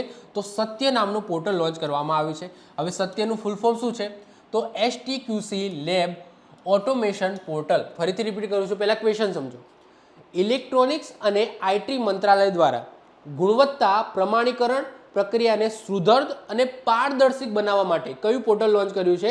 તો સત્ય નામનું પોર્ટલ લોન્ચ કર્યું છે. કેન્દ્રીય મંત્રી અશ્વિની વૈષ્ણવ દ્વારા લોન્ચ કરાયેલ સત્ય પોર્ટલ એ ડિજિટલ ઇન્ડિયા અંતર્ગત ગુણવત્તા પ્રમાણપત્ર માટેનું વન સ્ટોપ સોલ્યુશન છે, જેનું મુખ્ય કાર્ય STQC એનો મતલબ શું થાય? તો standardisation, testing and quality certificates લેબના સંચાલનને ઓટોમેશન દ્વારા ગતિશીલ બનાવવાનું છે, જે ભારતીય સોફ્ટવેર અને ઇલેક્ટ્રોનિક્સ ઉપકરણોની વૈશ્વિક વિશ્વસનીયતાને ખાતરી આપે છે. ટૂંકમાં શું છે કે જે પણ ગુણવત્તા છે, ગુણવત્તા અહીંયા આઈટીની છે, હવે ખાવાની નથી. જો ઇલેક્ટ્રોનિક્સ અને આઈટીની છે એટલે કે અહીંયા સમજી લો મોબાઈલ હોય, કોમ્પ્યુટર હોય, સમજી લો લેપટોપ હોય, જે પણ ઇલેક્ટ્રોનિક્સ ડિવાઇસ છે એની ગુણવત્તા માટેનું આ પોર્ટલ છે જેનું નામ છે સત્ય. ઓકે, જે સર્ટિફિકેટ લોન્ચ કરશે કે ભાઈ આ જે એની ગુણવત્તા કેટલી છે, જેને સ્ટાન્ડર્ડાઇઝેશન, ટેસ્ટિંગ એક ક્વોલિટી સર્ટિફિકેટ મળશે. તો આ રીતના સર્ટિફિકેટ ઇસ્યુ કરવામાં આવશે. તો આ એક સરસ મજાનો એક કહેવાય છે કે પોર્ટલ છે, લોન્ચ કરવામાં આવી છે, જે ઇલેક્ટ્રોનિક્સ ઉપકરણો માટે છે, ખાવાની વસ્તુઓ માટે નથી. આગળ વાત કરીએ. હૈદરાબાદ સ્થિત INCOIS દ્વારા તાજેતરમાં દરિયાઈ સુરક્ષા અને પૂરની પૂર્વ ચેતવણી માટે કઈ 3 મહત્વપૂર્ણ સિસ્ટમ એટલે કે એપ્લિકેશન લોન્ચ કરી છે? તો 3 એપ્લિકેશન લોન્ચ કરવામાં આવે છે. એક છે જેલી AIIP, બીજું છે સમુદ્ર 2.0 અને ત્રીજી છે સિવાસ. આ 3 એપ્લિકેશન લોન્ચ કરી છે, જે શેના માટે છે? દરિયાઈ સુરક્ષા અને પૂરની પૂર્વ ચેતવણી માટે બનાવવામાં આવી છે. 3 એપ્લિકેશનની વાત કરીએ એ પહેલાં અહીંયા શબ્દ આવે છે INCOIS. શું છે? તો Indian national centre for ocean information services એનું નામ છે. એના 27મા સ્થાપના દિવસ નિમિત્તે આ 3 એપ્લિકેશન લોન્ચ કરવામાં આવી છે. પહેલી છે જેલી AIIP. તો જેલીફિશની સમુદ્રમાં દેખરેખ અને વ્યવસ્થાપન માટેનું આ આર્ટિફિશિયલ ઇન્ટેલિજન્સ આધારિત પોર્ટલ છે. શેના માટે છે? જેલીફિશ માટે છે. સમુદ્ર 2.0 શું છે? તો માછીમારોને વાસ્તવિક સમયમાં એટલે કે રિયલ ટાઈમમાં સમુદ્રી ડેટા અને સુરક્ષા ચેતવણી આપતી એક સેટેલાઇટ એપ્લિકેશન છે. એટલે કે સમુદ્રની સેટેલાઇટ એપ છે, જેની અંદર ઓબ્વિયસલી ત્યાં તો નેટવર્ક તો હોય ને સમુદ્રની અંદર, તો સેટેલાઇટ એપ્લિકેશનનો યુઝ કરવી પડે. તો સમજી લો કોઈ ખતરો જણાય, વાવાઝોડું આવવાનું હોય, પૂર આવવાનું હોય અથવા કોઈ સંકટ આવવાનું હોય, તો એ સીધા એ એપ્લિકેશનની અંદર સરકાર છે એમને સમજી લો વોર્નિંગ મોકલશે, એમને જોવા મળશે. તો સમુદ્ર 2.0 છે. અને એક છે સિવાસ, જે શ્વારભાટા કે સુનામી જેવા બિન ચક્રવાતી પરિબળોથી તટીય વિસ્તારોમાં આવતા પૂર સામે અદ્યતન પૂર્ણ ચેતવણી. આ સેમ જેવું છે. ઓકે, તો પૂર્ણ ચેતવણી આપતી પ્રણાલી છે એ છે સીવાસ. ઓકે, તો આ 3 એપ્લિકેશન લોન્ચ કરવામાં આવી છે 27માં સ્થાપના દિવસ INCOIS ના. ચાલો વધીએ આગળ વાત કરીએ. કેન્દ્રીય સ્વાસ્થ્ય મંત્રાલય દ્વારા હેલ્થ કેર ક્ષેત્રમાં આર્ટિફિશિયલ ઇન્ટેલિજન્સ એટલે કે એઆઈના નિયમન અને ડેટા ટેસ્ટિંગ માટે કયા 2 રાષ્ટ્રીય ફ્રેમવર્ક લોન્ચ કરવામાં આવ્યા છે? તો એક છે સહી અને બીજું છે બોધ. ફરીથી રિપીટ કરું છું. કેન્દ્રીય સ્વાસ્થ્ય મંત્રાલય દ્વારા હેલ્થ કેર ક્ષેત્રની અંદર એઆઈનો એઆઈ બેઝ કયા 2 પ્લેટફોર્મ લોન્ચ કરવામાં આવે છે? સહી અને બોધ. સમજીએ એ પહેલાં જોઈએ કે ઇન્ડિયાના એઆઈ ઇમ્પેક્ટ સમિટ 2026ની અંદર આ લોન્ચ કરવામાં આવ્યું છે. કોને લોન્ચ કર્યા છે? જેપી નડ્ડા સાહેબ. દેખાય છે આ રહ્યા જેપી નડ્ડા સાહેબ. ઓકે, તો જેપી નડ્ડા સાહેબ દ્વારા જાહેરાત કરવામાં આવી છે. સૌથી પહેલાં વાત કરીએ સહી. સહીનો મતલબ ફૂલ ફોર્મ શું થાય? તો strategy for AI in health care for India. Strategy for AI in health care in India. ભારતીય સ્વાસ્થ્ય ક્ષેત્રમાં એઆઈના નૈતિક અને સુરક્ષિત ઉપયોગ માટે માર્ગદર્શન પૂરું પાડે છે. આ છે સહી અને બીજું છે બોધ. બોધનો મતલબ શું થાય? એનું ફૂલ ફોર્મ છે benchmarking open data platform for AI. Benchmarking open data platform for AI. આ પ્લેટફોર્મ આઈઆઈટી કાનપુર અને નેશનલ હેલ્થ ઓથોરિટીના સહયોગથી વિકસિત કરવામાં આવ્યું છે, જે ઓપન હેલ્થ ડેટા દ્વારા વિવિધ હેલ્થ એઆઈ મોડલ્સની સચોટતા તપાસશે. ઓકે, આ શું કરશે? તો ઓપન હેલ્થ ડેટા છે દ્વારા વિવિધ હેલ્થ એઆઈ મોડલ્સની સચોટતા તપાસશે. તો આ 2 મોડલ છે લોન્ચ કરવામાં આવ્યા છે. ચલો વધીએ આગળ. ટૂંકમાં એટલું યાદ રાખજો, સહી અને બોધ એ શેને રિલેટેડ છે? તો સ્વાસ્થ્યને રિલેટેડ છે. આ ખાસ યાદ રાખજો. શેને રિલેટેડ? સ્વાસ્થ્યને રિલેટેડ છે. ઓકે, વધીએ આગળ. ભારત સરકારે લદ્દાખના પેંગોંગ સો લેક પાસે સ્પેસ રિસર્ચ માટે કયા 2 નવા શક્તિશાળી ટેલિસ્કોપ સ્થાપવાની મંજૂરી આપી દીધી છે? તો એ 2 ટેલિસ્કોપ છે, એક છે NLST અને બીજું છે NLOT. ઓકે, શું છે સમજીએ બંને. સૌથી પહેલાં વાત કરીએ NLST એટલે કે નેશનલ લાર્જ સોલર ટેલિસ્કોપ. તો 2 મીટર અપર્ચર ધરાવતું, અપર્ચર એટલે પેલું આવે છે ને કેટલું બ્લર ને કેટલું ઝૂમ ને કેટલું ફોકસ ને એ બધું. તો 2 મીટર અપર્ચર ધરાવતું આ ભારતનું ત્રીજું જમીની આધારિત સૌર વેધશાળા હશે, જે આદિત્ય L1 મિશનના ડેટાને ground to space data synergy દ્વારા વધુ સચોટ બનાવશે. ઓકે, અને બીજું છે NLOT જે national large optical near infrared telescope છે, જે 23.7 મીટર એપર્ચર ધરાવતું આ એક અત્યાધુનિક ટેલિસ્કોપ જે બ્રહ્માંડના ઊંડા રહસ્યો, દૂરના તારાઓ અને આકાશગંગાઓના અભ્યાસ એટલે કે ડીપ સ્પેસ સ્ટડી માટે કાર્યરત થશે. જો અહીંયા લખેલું છે ઓપ્ટિકલ નિયર ઇન્ફ્રારેડ એટલે કે ઇન્ફ્રારેડ જે કિરણો છે ને એને પણ કેપ્ચર કરી શકશે. ઇન્ફ્રારેડ કિરણોને કેપ્ચર કરે. હવે ઇન્ફ્રારેડ કિરણો છે ને એ સમજી લો વાદળોની આરપાર જતા રહે. અમુક ટેલિસ્કોપ કેવા હોય, જેમ કે આ જે નોર્મલ ટેલિસ્કોપ છે એ વાદળોની પેલી પાર ના જોઈ શકે, કારણ કે ઇન્ફ્રારેડ કિરણો એ આ કેપ્ચર નથી કરી શકવાનો. આ કેપ્ચર કરશે તો જે વાદળોની આરપાર જતા રહે ઇન્ફ્રારેડ કિરણો, રેડિયો સિગ્નલ એટલા બધા ના જાય. તમને ખબર હોય તો જ્યારે સમજી લો કે વરસાદનો સમયગાળો હોય, જ્યાં વાદળો વધારે હોય તો તમારું સિગ્નલ બ્રેક થતું હોય છે. કેમ સાહેબ? તો એ વાદળોમાંથી એ જે રેડિયો તરંગો આવે છે, જે અલ્ટ્રાવાયોલેટ તરંગો આવે છે એ બ્રેક થતા હોય છે, જ્યારે ઇન્ફ્રારેડ તરંગો આરપાર નીકળી જાય. તો આ છે ઇન્ફ્રારેડ કિરણોને પણ કેપ્ચર કરશે જે બ્રહ્માંડમાંથી આવતા હોય. તો એ વાદળોની પીલી પાર શું છે, ઓકે, એ પણ આ ટેલિસ્કોપ છે જોઈ શકશે ટૂંકમાં. એટલે કે આ ડીપ સ્પેસ સ્ટડી માટે પણ કામમાં લાગશે. તો આ 2 જે કહેવાય ટેલિસ્કોપ છે, આ ટેલિસ્કોપ સ્થાપવાની મંજૂરી મળી ગઈ છે. કઈ જગ્યાએ? તો તમે જોઈ શકો પેંગોંગ સો લેક ક્યાં આવેલું છે? લદ્દાખ, ત્યાં. વધીએ આગળ વાત કરીએ વિશ્વના પ્રથમ ખાનગી સ્પેસ સ્ટેશન. ઓકે, ખાનગી સ્પેસ સ્ટેશનનું નામ શું છે અને એ કોણે લોન્ચ કર્યું છે? તો હેવન 1 છે. ઓકે, એ સ્ટેશનનું નામ શું છે? હેવન 1. સાહેબ અહીંયા સ્પેસ સ્ટેશનની વાત થાય છે. તમને ખબર છે ઇન્ટરનેશનલ સ્પેસ સ્ટેશન અત્યારે કાર્યરત છે, જેમાં ઘણા બધા લોકોની ભાગીદારી છે, ઘણા બધા દેશોની ભાગીદારી છે. અહીંયા ખાનગીનો મતલબ શું થાય? પર્ટિક્યુલર કોઈ એક કંપનીનો છે. તો એક કંપની એટલે કે અમેરિકાની એક વાસ્ટ સ્પેસ કરીને એક કંપની છે, એના નિર્મિત આ સ્પેસ સ્ટેશનને વર્ષ 2027માં સ્પેસએક્સના ફાલ્કન 9 રોકેટ દ્વારા અવકાશમાં લોન્ચ કરવામાં આવશે. સાહેબ ભારત પણ પોતાનું સ્પેસ સ્ટેશન છે એ લોન્ચ કરવા જઈ રહ્યું છે પોતાનું. ઓકે, એ આપણા પોતાનું હશે, ભારતનું હશે. અત્યારે ઇન્ટરનેશનલ સ્પેસ સ્ટેશન છે, પછી યુરોપિયન સ્પેસ સ્ટેશન છે, એ બધા કહેવાય કે જોઈન્ટ વેન્ચર છે અલગ અલગ દેશોના. તો ભારત પણ વર્ષ તમે જો 2035 સુધી પોતાનું સ્વાયત્ત ભારતીય અંતરિક્ષ સ્ટેશન BAS સ્થાપવાનું લક્ષ્ય ધરાવે છે. ઓકે, ચલો આપણે અહીંયા કંઈક વાત કરતા હતા. તો અમેરિકાની એક પ્રાઇવેટ કંપની છે, તમને ખબર છે અમેરિકાની નાસા એ પોતાની સરકારી એજન્સી છે નાસા, પરંતુ આ પ્રાઇવેટ કંપની છે વાસ્ટ સ્પેસ. આ વાસ્ટ સ્પેસ કંપની દ્વારા નિર્મિત આ સ્પેસ સ્ટેશનને વર્ષ 2027માં ઇલોન મસ્કની સ્પેસએક્સ કંપની છે એનું એક રોકેટ છે ફાલ્કન 9, આ રોકેટ દ્વારા લોન્ચ કરવામાં આવશે. ભારતીય સિદ્ધિ તરીકે વિંગ કમાન્ડર શુભાંશુ શુક્લા વર્તમાનમાં ઇન્ટરનેશનલ સ્પેસ સ્ટેશન એના ઉપર જનારા પ્રથમ ભારતીય બન્યા છે.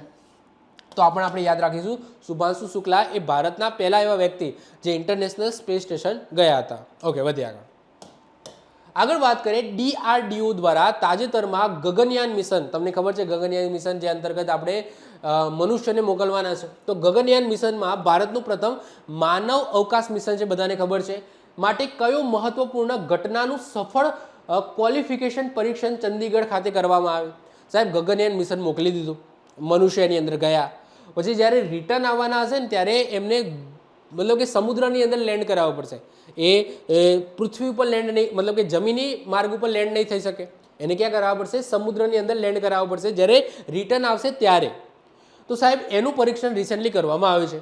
તો જ્યારે ગગનયાનનું ક્રૂ મોડ્યુલ અવકાશમાંથી પરત ફરતી વખતે પૃથ્વીના વાતાવરણમાં પુનઃ પ્રવેશ કરશે ત્યારે તેની પ્રચંડ સ્પીડને હવામાં નિયંત્રણ કરવા અને સમુદ્રમાં સેફ લેન્ડિંગ કરવા માટે આ એક સ્પેશિયલ પેરાશૂટ સિસ્ટમ અતિ મહત્વની છે, જેનું અત્યારે રિસેન્ટલી પરીક્ષણ કરવામાં આવ્યું છે, એટલે કે ટેસ્ટિંગ કરવામાં આવ્યું છે. ગગનયાન મિશનની વિગતોની વાત કરીએ તે LVM-3 રોકેટ દ્વારા લોન્ચ કરવામાં આવશે. 3 ભારતીય એસ્ટ્રોનોટને 400 કિલોમીટર દૂર પૃથ્વીથી 400 કિલોમીટર દૂર પૃથ્વીની નીચલી કક્ષામાં એટલે કે લો અર્થ ઓર્બિટની અંદર મોકલવામાં આવશે. તો જ્યારે ગગનયાન મિશન લોન્ચ કરવામાં આવશે ત્યારે ડિટેલ્સમાં વાત કરીશું, પરંતુ આ એનું એક ટેસ્ટિંગ કરવામાં આવ્યું છે કે જ્યારે ગગનયાન મિશનમાંથી રિટર્ન આવતા જે ક્રૂ મેમ્બરો છે જ્યારે પૃથ્વીની વાતાવરણની અંદર એન્ટર થશે તો એની સ્પીડ કઈ રીતના કંટ્રોલ કરીશું અને કઈ રીતના દરિયાની અંદર લેન્ડ કરાવીશું, તો એનું ટેસ્ટિંગ કરવામાં આવ્યું છે. આગળ વાત કરીએ. ઇસરોના પ્રથમ સ્વદેશી ડસ્ટ ડિરેક્ટર ડસ એક્સપેરિમેન્ટ એટલે કે DEX ને કયા રોકેટ દ્વારા અવકાશમાં મોકલવામાં આવ્યું છે? તો સૌથી પહેલાં DEX એક ઉપકરણ છે જે ફિઝિકલ રિસર્ચ લેબોરેટરી એટલે કે PRL અમદાવાદ દ્વારા વિકસિત કરવામાં આવ્યું છે. તો ઇસરોના પ્રથમ સ્વદેશી dust director does experiment DEX ને કયા રોકેટ દ્વારા અવકાશમાં મોકલવામાં આવ્યું છે? તો PSLV C-58 અંતર્ગત મોકલવામાં આવ્યું છે. DEX એ physical research laboratory PRL Ahmedabad દ્વારા વિકસિત એક ઉપકરણ છે જે આંતરગ્રહીય ધૂળના કણોની તપાસ કરે છે. આંતરગ્રહીય જે ધૂળના કણો છે એની તપાસ કરે છે. તાજેતરમાં પ્રાપ્ત ડેટા મુજબ દર 1000 સેકન્ડ એટલે કે અંદાજિત 16 મિનિટ એક સૂક્ષ્મ ધૂળનો કણ પૃથ્વીના વાતાવરણની અંદર પ્રવેશે છે બ્રહ્માંડમાંથી. અને આ ઉપકરણ 1 જાન્યુઆરી 2024ના રોજ એક્સપોસેટ મિશન સાથે મોકલવામાં આવ્યું હતું. ઓકે, તો આ ખાસ આપણે યાદ રાખીશું, તો વેરી ઇમ્પોર્ટન્ટ છે. ઓકે, તો આ DEX ને કયા રોકેટથી મોકલવામાં આવ્યું હતું? તો PSLV C-58 અંતર્ગત મોકલવામાં આવ્યું હતું. ફિઝિકલ રિસર્ચ લેબોરેટરી PRL અંતર્ગત આ ઉપકરણ બનાવવામાં આવ્યું હતું અને એનું કામ શું છે? આંતરગ્રહીય ધૂળના કણોની તપાસ કરવા. અને રિસેન્ટલી તમે જો કે આ એને રિઝલ્ટ તમે કહી શકો અથવા તો એનું જે કહી શકાય કે રિસર્ચ મોકલ્યું છે કે ભાઈ દર 1000 સેકન્ડે અંદાજે 16 મિનિટે એક સૂક્ષ્મ કણ છે એ પૃથ્વીના વાતાવરણની અંદર પ્રવેશે છે. ઓકે, ચલો આગળ વાત કરીએ. ભારતનો પ્રથમ પગવાળો એટલે કે જેમાં પગ હોય, ઓકે, લેગેડ એટલે કે પગવાળો મોબાઈલ મેન્યુપ્યુલેટ રોબોટ કયો છે અને તેના ફાયદા શું છે? તો આન્સર શું આવશે? સ્કોર્પસ અથવા તો સ્કોર્પ. ઓકે, સ્કોર્પ નામ છે એનું. તો આ સ્કોર્પ છે એ IIT કાનપુરના સ્ટાર્ટઅપ એક્સટેરા રોબોટિક્સ દ્વારા વિકસિત કરવામાં આવ્યો છે. આ જે સ્કોર્પ છે એ ભારતનો પ્રથમ એવો રોબોટ છે જે મનુષ્યની જેમ પગ વડે ચાલે છે. તમે જોઈ શકો છો મનુષ્યની જેમ એને પગ છે, હાથ છે, ઓકે, પગ છે, તો પગ વડે ચાલે છે. આ લેગેડ મોબાઈલ મેન્યુપ્યુલેટર ઉબડખાબડ અને દુર્ગમ વિસ્તારમાં હિલચાલ કરવા માટે સક્ષમ છે. અહીંયા દેખાય છે એ રીતના બનાવ્યું છે. તે ખાસ કરીને એવા જોખમી ઉદ્યોગો અને આપત્તિ વ્યવસ્થાપન કાર્યોમાં માનવ સુરક્ષા વધારશે, જ્યાં વ્હીલવાળા રોબોટ જઈ શકતા નથી. જે પેલા વ્હીલવાળા રોબોટ છે ના જઈ શકે, ઉબડ ખાબડ રસ્તો હોય, પરંતુ આ જે પગવાળા રોબોટ છે એ આરામથી ત્યાં જઈ શકે. કોઈ એવો જોખમી વિસ્તાર હોય, કોઈ જોખમી કામ કરવાની કોઈ ફેક્ટરી હોય જ્યાં મનુષ્ય માટે જોખમ હોય, ઓકે, તો એવી જગ્યાએ આ બધા જે છે એ કામ કરી શકે છે, આ ટાઈપના રોબોટ્સ. ઓકે, ચલો વધીએ આગળ વાત કરીએ. તાજેતરમાં ભારતના મુખ્ય ન્યાયાધીશ એટલે કે ચીફ જસ્ટિસ ઓફ ઇન્ડિયા એમના દ્વારા કયા સ્થળે દેશની પ્રથમ સંપૂર્ણ પેપરલેસ ડિસ્ટ્રિક્ટ કોર્ટ, ઓકે, સંપૂર્ણ પેપરલેસ ડિસ્ટ્રિક્ટ કોર્ટનું ઉદ્ઘાટન કરવામાં આવ્યું છે? તો આન્સર શું આવશે? કલેપેટ્ટા, જે કે આવેલું છે કેરળના વાયનાડ જિલ્લાની અંદર આવેલું છે. તો કલેપટ્ટા ડિસ્ટ્રિક્ટ છે, આ ડિસ્ટ્રિક્ટની અંદર જે ડિસ્ટ્રિક્ટ કોર્ટ છે એ સંપૂર્ણ પેપરલેસ થઈ ગઈ છે. જે કોના દ્વારા લોન્ચ તો કહી શકાય, અથવા તો કહી શકાય લોન્ચ કરવામાં આવ્યું છે, ઉદ્ઘાટન કરવામાં આવ્યું છે ચીફ જસ્ટિસ ઓફ ઇન્ડિયા દ્વારા. તો ભારતના ચીફ જસ્ટિસ સૂર્યકાંત દ્વારા કેરળના વાયનાડ જિલ્લાના કલેપેટ્ટામાં આ ઐતિહાસિક ઉદ્ઘાટન કરવામાં આવ્યું છે. આ અદાલતના કેસ ફાઇલિંગથી લઈને કેસના અંતિમ ચુકાદા સુધી તમામ પ્રક્રિયાઓ ડિજિટલ સ્વરૂપે થશે. આ સિસ્ટમમાં આર્ટિફિશિયલ ઇન્ટેલિજન્સ AI ટેકનોલોજીનો ઉપયોગ કરવામાં આવશે, જે ન્યાયિક કાર્યક્ષમતામાં વધારો કરશે. આ પહેલ કોર્ટ્સ મિશન મોડ પ્રોજેક્ટનો એક ભાગ છે. ઓકે, તો આ ખાસ યાદ રાખીશું. આગળ વાત કરીએ સાર્વજનિક ખાનગી ભાગીદારી એટલે કે PPP, okay, public private partnership. તો સાર્વજનિક ખાનગી એટલે કે public private partnership PPP model પર આધારિત દેશની પ્રથમ રાષ્ટ્રીય સ્તરની ઇન્ડિયન AI રિસર્ચ ઓર્ગેનાઇઝેશન ક્યાં સ્થાપિત થશે? તો આપણા ગુજરાતના ગાંધીનગરમાં જે ગિફ્ટ સિટી આવેલું છે ત્યાં સ્થાપિત થશે. ગુજરાત સરકાર, કેન્દ્ર સરકાર અને ઇન્ડિયન ફાર્માસ્યુટિકલ એલાયન્સ વચ્ચે 33.33% સમાન ભાગીદારી આ પ્રોજેક્ટને આદર્શ દ્રષ્ટિબિંદુ પૂરું પાડે છે. ગિફ્ટ સિટીમાં 300 કરોડના ખર્ચે આ હબની સ્થાપના થવાથી ભારત આર્ટિફિશિયલ ઇન્ટેલિજન્સના ક્ષેત્રમાં ગ્લોબલ લીડર તરીકે ઉભરશે. ઓકે, જોઈએ છે તો, પરંતુ PPP મોડેલ ઉપર આધારિત દેશની પ્રથમ રાષ્ટ્રીય સ્તરની Indian AI research organization, okay, ક્યાં સ્થાપિત થવાની છે? તો આપણા ગુજરાતના ગાંધીનગરના ગિફ્ટ સિટીની અંદર સ્થાપિત થવાની છે. વધ્યા આગળ વાત કરીએ. તાજેતરમાં ઇનસ્પેસ એ ભારતની પ્રથમ ખાનગી પૃથ્વી અવલોકન ઉપગ્રહ એટલે કે અર્થ ઓબ્ઝર્વેટરી સેટેલાઇટ, ઓકે, પૃથ્વી અવલોકન ઉપગ્રહ. તો તાજેતરમાં ઇનસ્પેસે ભારતની પ્રથમ ખાનગી પૃથ્વી અવલોકન ઉપગ્રહ તારામંડળ સ્થાપિત કરવા માટે કયા સ્પેસ સ્ટાર્ટઅપ સાથે સમજૂતો કર્યો છે? તો આન્સર આવશે પિક્સેલ. આ પિક્સેલ પણ એક પ્રાઇવેટ કંપની છે, મેં વાત કરી. અગ્નિકુલ કોસ્મોસ છે, ઓકે, સ્કાયરૂટ છે, પિક્સેલ છે, આ બધી જે એવી કંપનીઓ છે જે ભારતની સ્પેસ અંતર્ગત સ્ટાર્ટઅપ કંપનીઓ છે. તો પિક્સેલ સાથે સમજૂતો કર્યો છે. તો બેંગલુરુમાં સ્થિત સ્પેસ સ્ટાર્ટઅપ પિક્સેલ આગામી 5 વર્ષમાં 12 અર્થ ઓબ્ઝર્વેટરી સેટેલાઇટનું તારામંડળ ની અંદર સ્થાપિત કરશે, અવકાશમાં સ્થાપિત કરશે. આ પ્રોજેક્ટમાં 100 કરોડ રૂપિયાનું રોકાણ કરવામાં આવશે અને આ પ્રોજેક્ટ PPP એટલે કે પબ્લિક પ્રાઇવેટ પાર્ટનરશિપ મોડેલ ઉપર આધારિત હશે. ઓકે, વધીએ છે આગળ. ઓકે, આગળ વાત કરીએ. ભારતીય રેલવેએ કયા સ્ટેશન ઉપર ASC અર્જુન નામનો હ્યુમનોઇડ એટલે કે જે મનુષ્યના જેવો દેખાતો હોય એવો હ્યુમનોઇડ રોબોટ તૈનાત કર્યો છે કે વિશાખાપટ્ટનમના રેલવે સ્ટેશન ઉપર. તમે એ જોઈ શકો છો, આ છે અર્જુન હ્યુમનોઇડ રોબોટ. ઓકે, બહુ વેરી ઇમ્પોર્ટન્ટ ક્વેશ્ચન છે, સમજો. શું કામ કરશે સાહેબ? 24 કલાક કામ કરે છે આ. ઓકે, પગાર લીધા વગર, જસ્ટ ખાલી ઇલેક્ટ્રિસિટી આપવાની એને. તો ASC અર્જુન રોબોટ સ્વદેશી એટલે કે હ્યુમનોઇડ રોબોટ છે, જે AI એટલે કે આર્ટિફિશિયલ ઇન્ટેલિજન્સ અને ફેશિયલ રિકોગ્નાઇઝેશન સજ્જ છે. એટલે કે મનુષ્યનો ફેસ છે એ તપાસી શકે છે, સ્પેશિયલ રિકોગ્નિશન છે. તે 24/7 એટલે કે 24 કલાક પેટ્રોલિંગ કરીને શંકાસ્પદ વ્યક્તિઓની ઓળખ કરશે. તે રેલવે સુરક્ષા એટલે કે RPF અને ભીડ વ્યવસ્થાપનમાં મદદ કરશે. તે હિન્દી, ઇંગ્લિશ અને તેલુગુ એટલે કે ત્યાંના નજીકના ત્યાં તેલુગુ ભાષી છે, સાથે હિન્દી અને ઇંગ્લિશ સંદેશા વ્યવહાર કરવામાં સક્ષમ છે. સિમ્પલ છે, સમજી લો કે તમિલનાડુની અંદર જ વાત કરીએ કે ભાઈ વિશાખાપટ્ટનમની આજુબાજુના વિસ્તારમાં કોઈ એવો ક્રિમિનલ છે, આ ક્રિમિનલ એ ભાગી છૂટ્યો છે, એ ક્રિમિનલને પકડવાનો છે. તો જસ્ટ આપણે આર્ટિફિશિયલ ઇન્ટેલિજન્સની અંદર એનો ફેસ છે એ નાખી દઈશું કે ભાઈ આ રેલવે સ્ટેશન ઉપર ક્યાંય પણ દેખાય તરત એલાર્મ વગાડ અથવા તો પોલીસને ખબર કરી દે.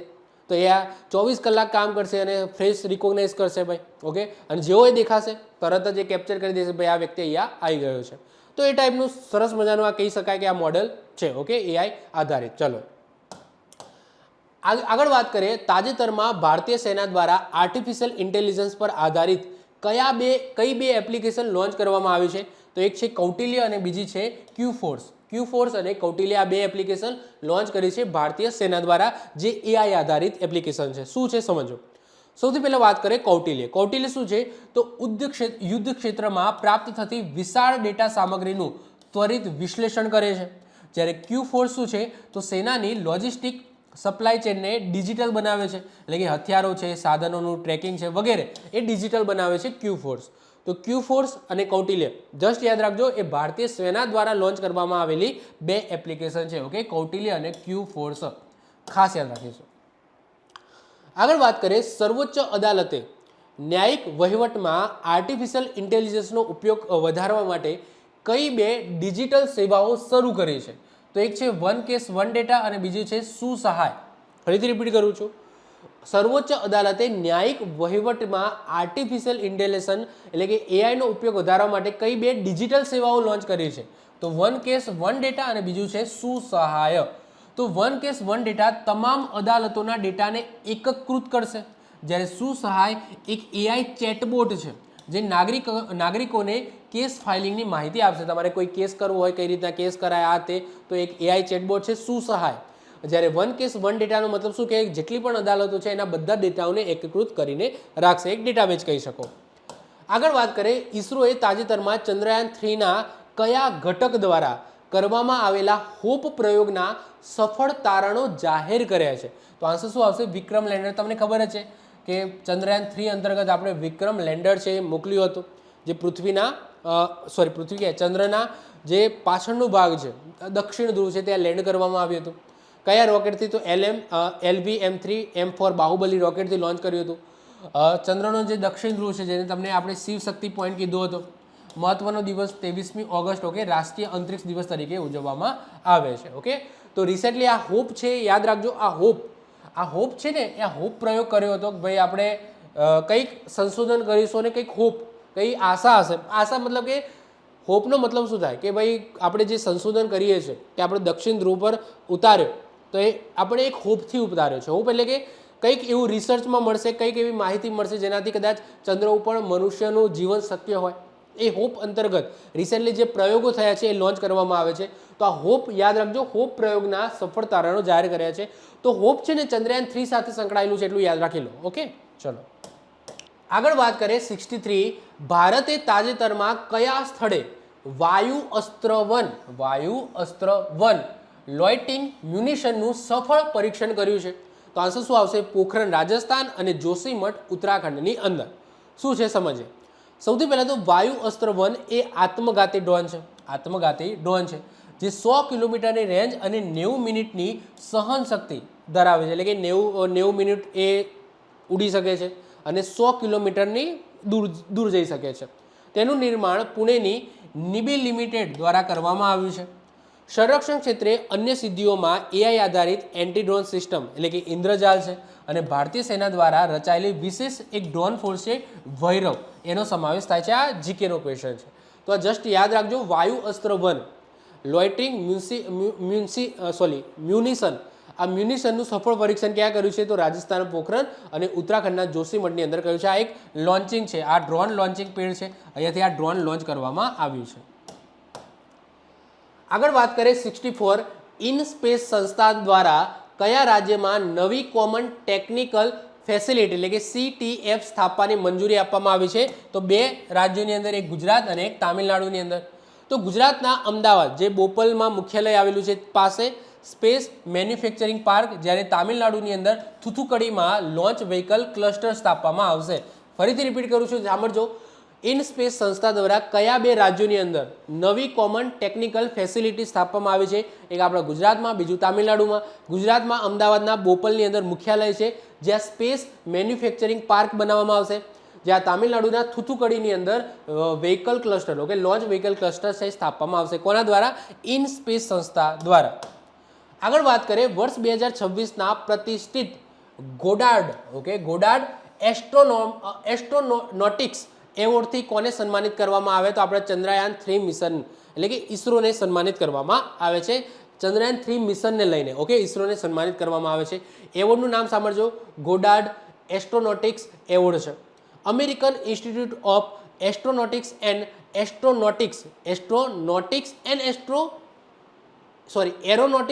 એસ્ટ્રોનોટિક્સ દ્વારા વોશિંગ્ટન ડીસીની અંદર આ એવોર્ડ આપવામાં આવે છે. આ પુરસ્કાર આધુનિક રોકેટ વિજ્ઞાનના જનક રોબર્ટ એચ ગોડાર્ડની યાદની અંદર આપવામાં આવે છે, જે અવકાશ તકનીકી અસાધારણ સિદ્ધિ મેળવવા માટે આપવામાં આવે છે. તમને ખબર છે આપણું ચંદ્રયાન 3 મિશન એક એવું મિશન હતું જ્યાં પહેલી વખત ચંદ્રના દક્ષિણ ધ્રુવ ઉપર ઓકે આપણું જે લેન્ડર છે એ લેન્ડ કરાવ્યું હતું.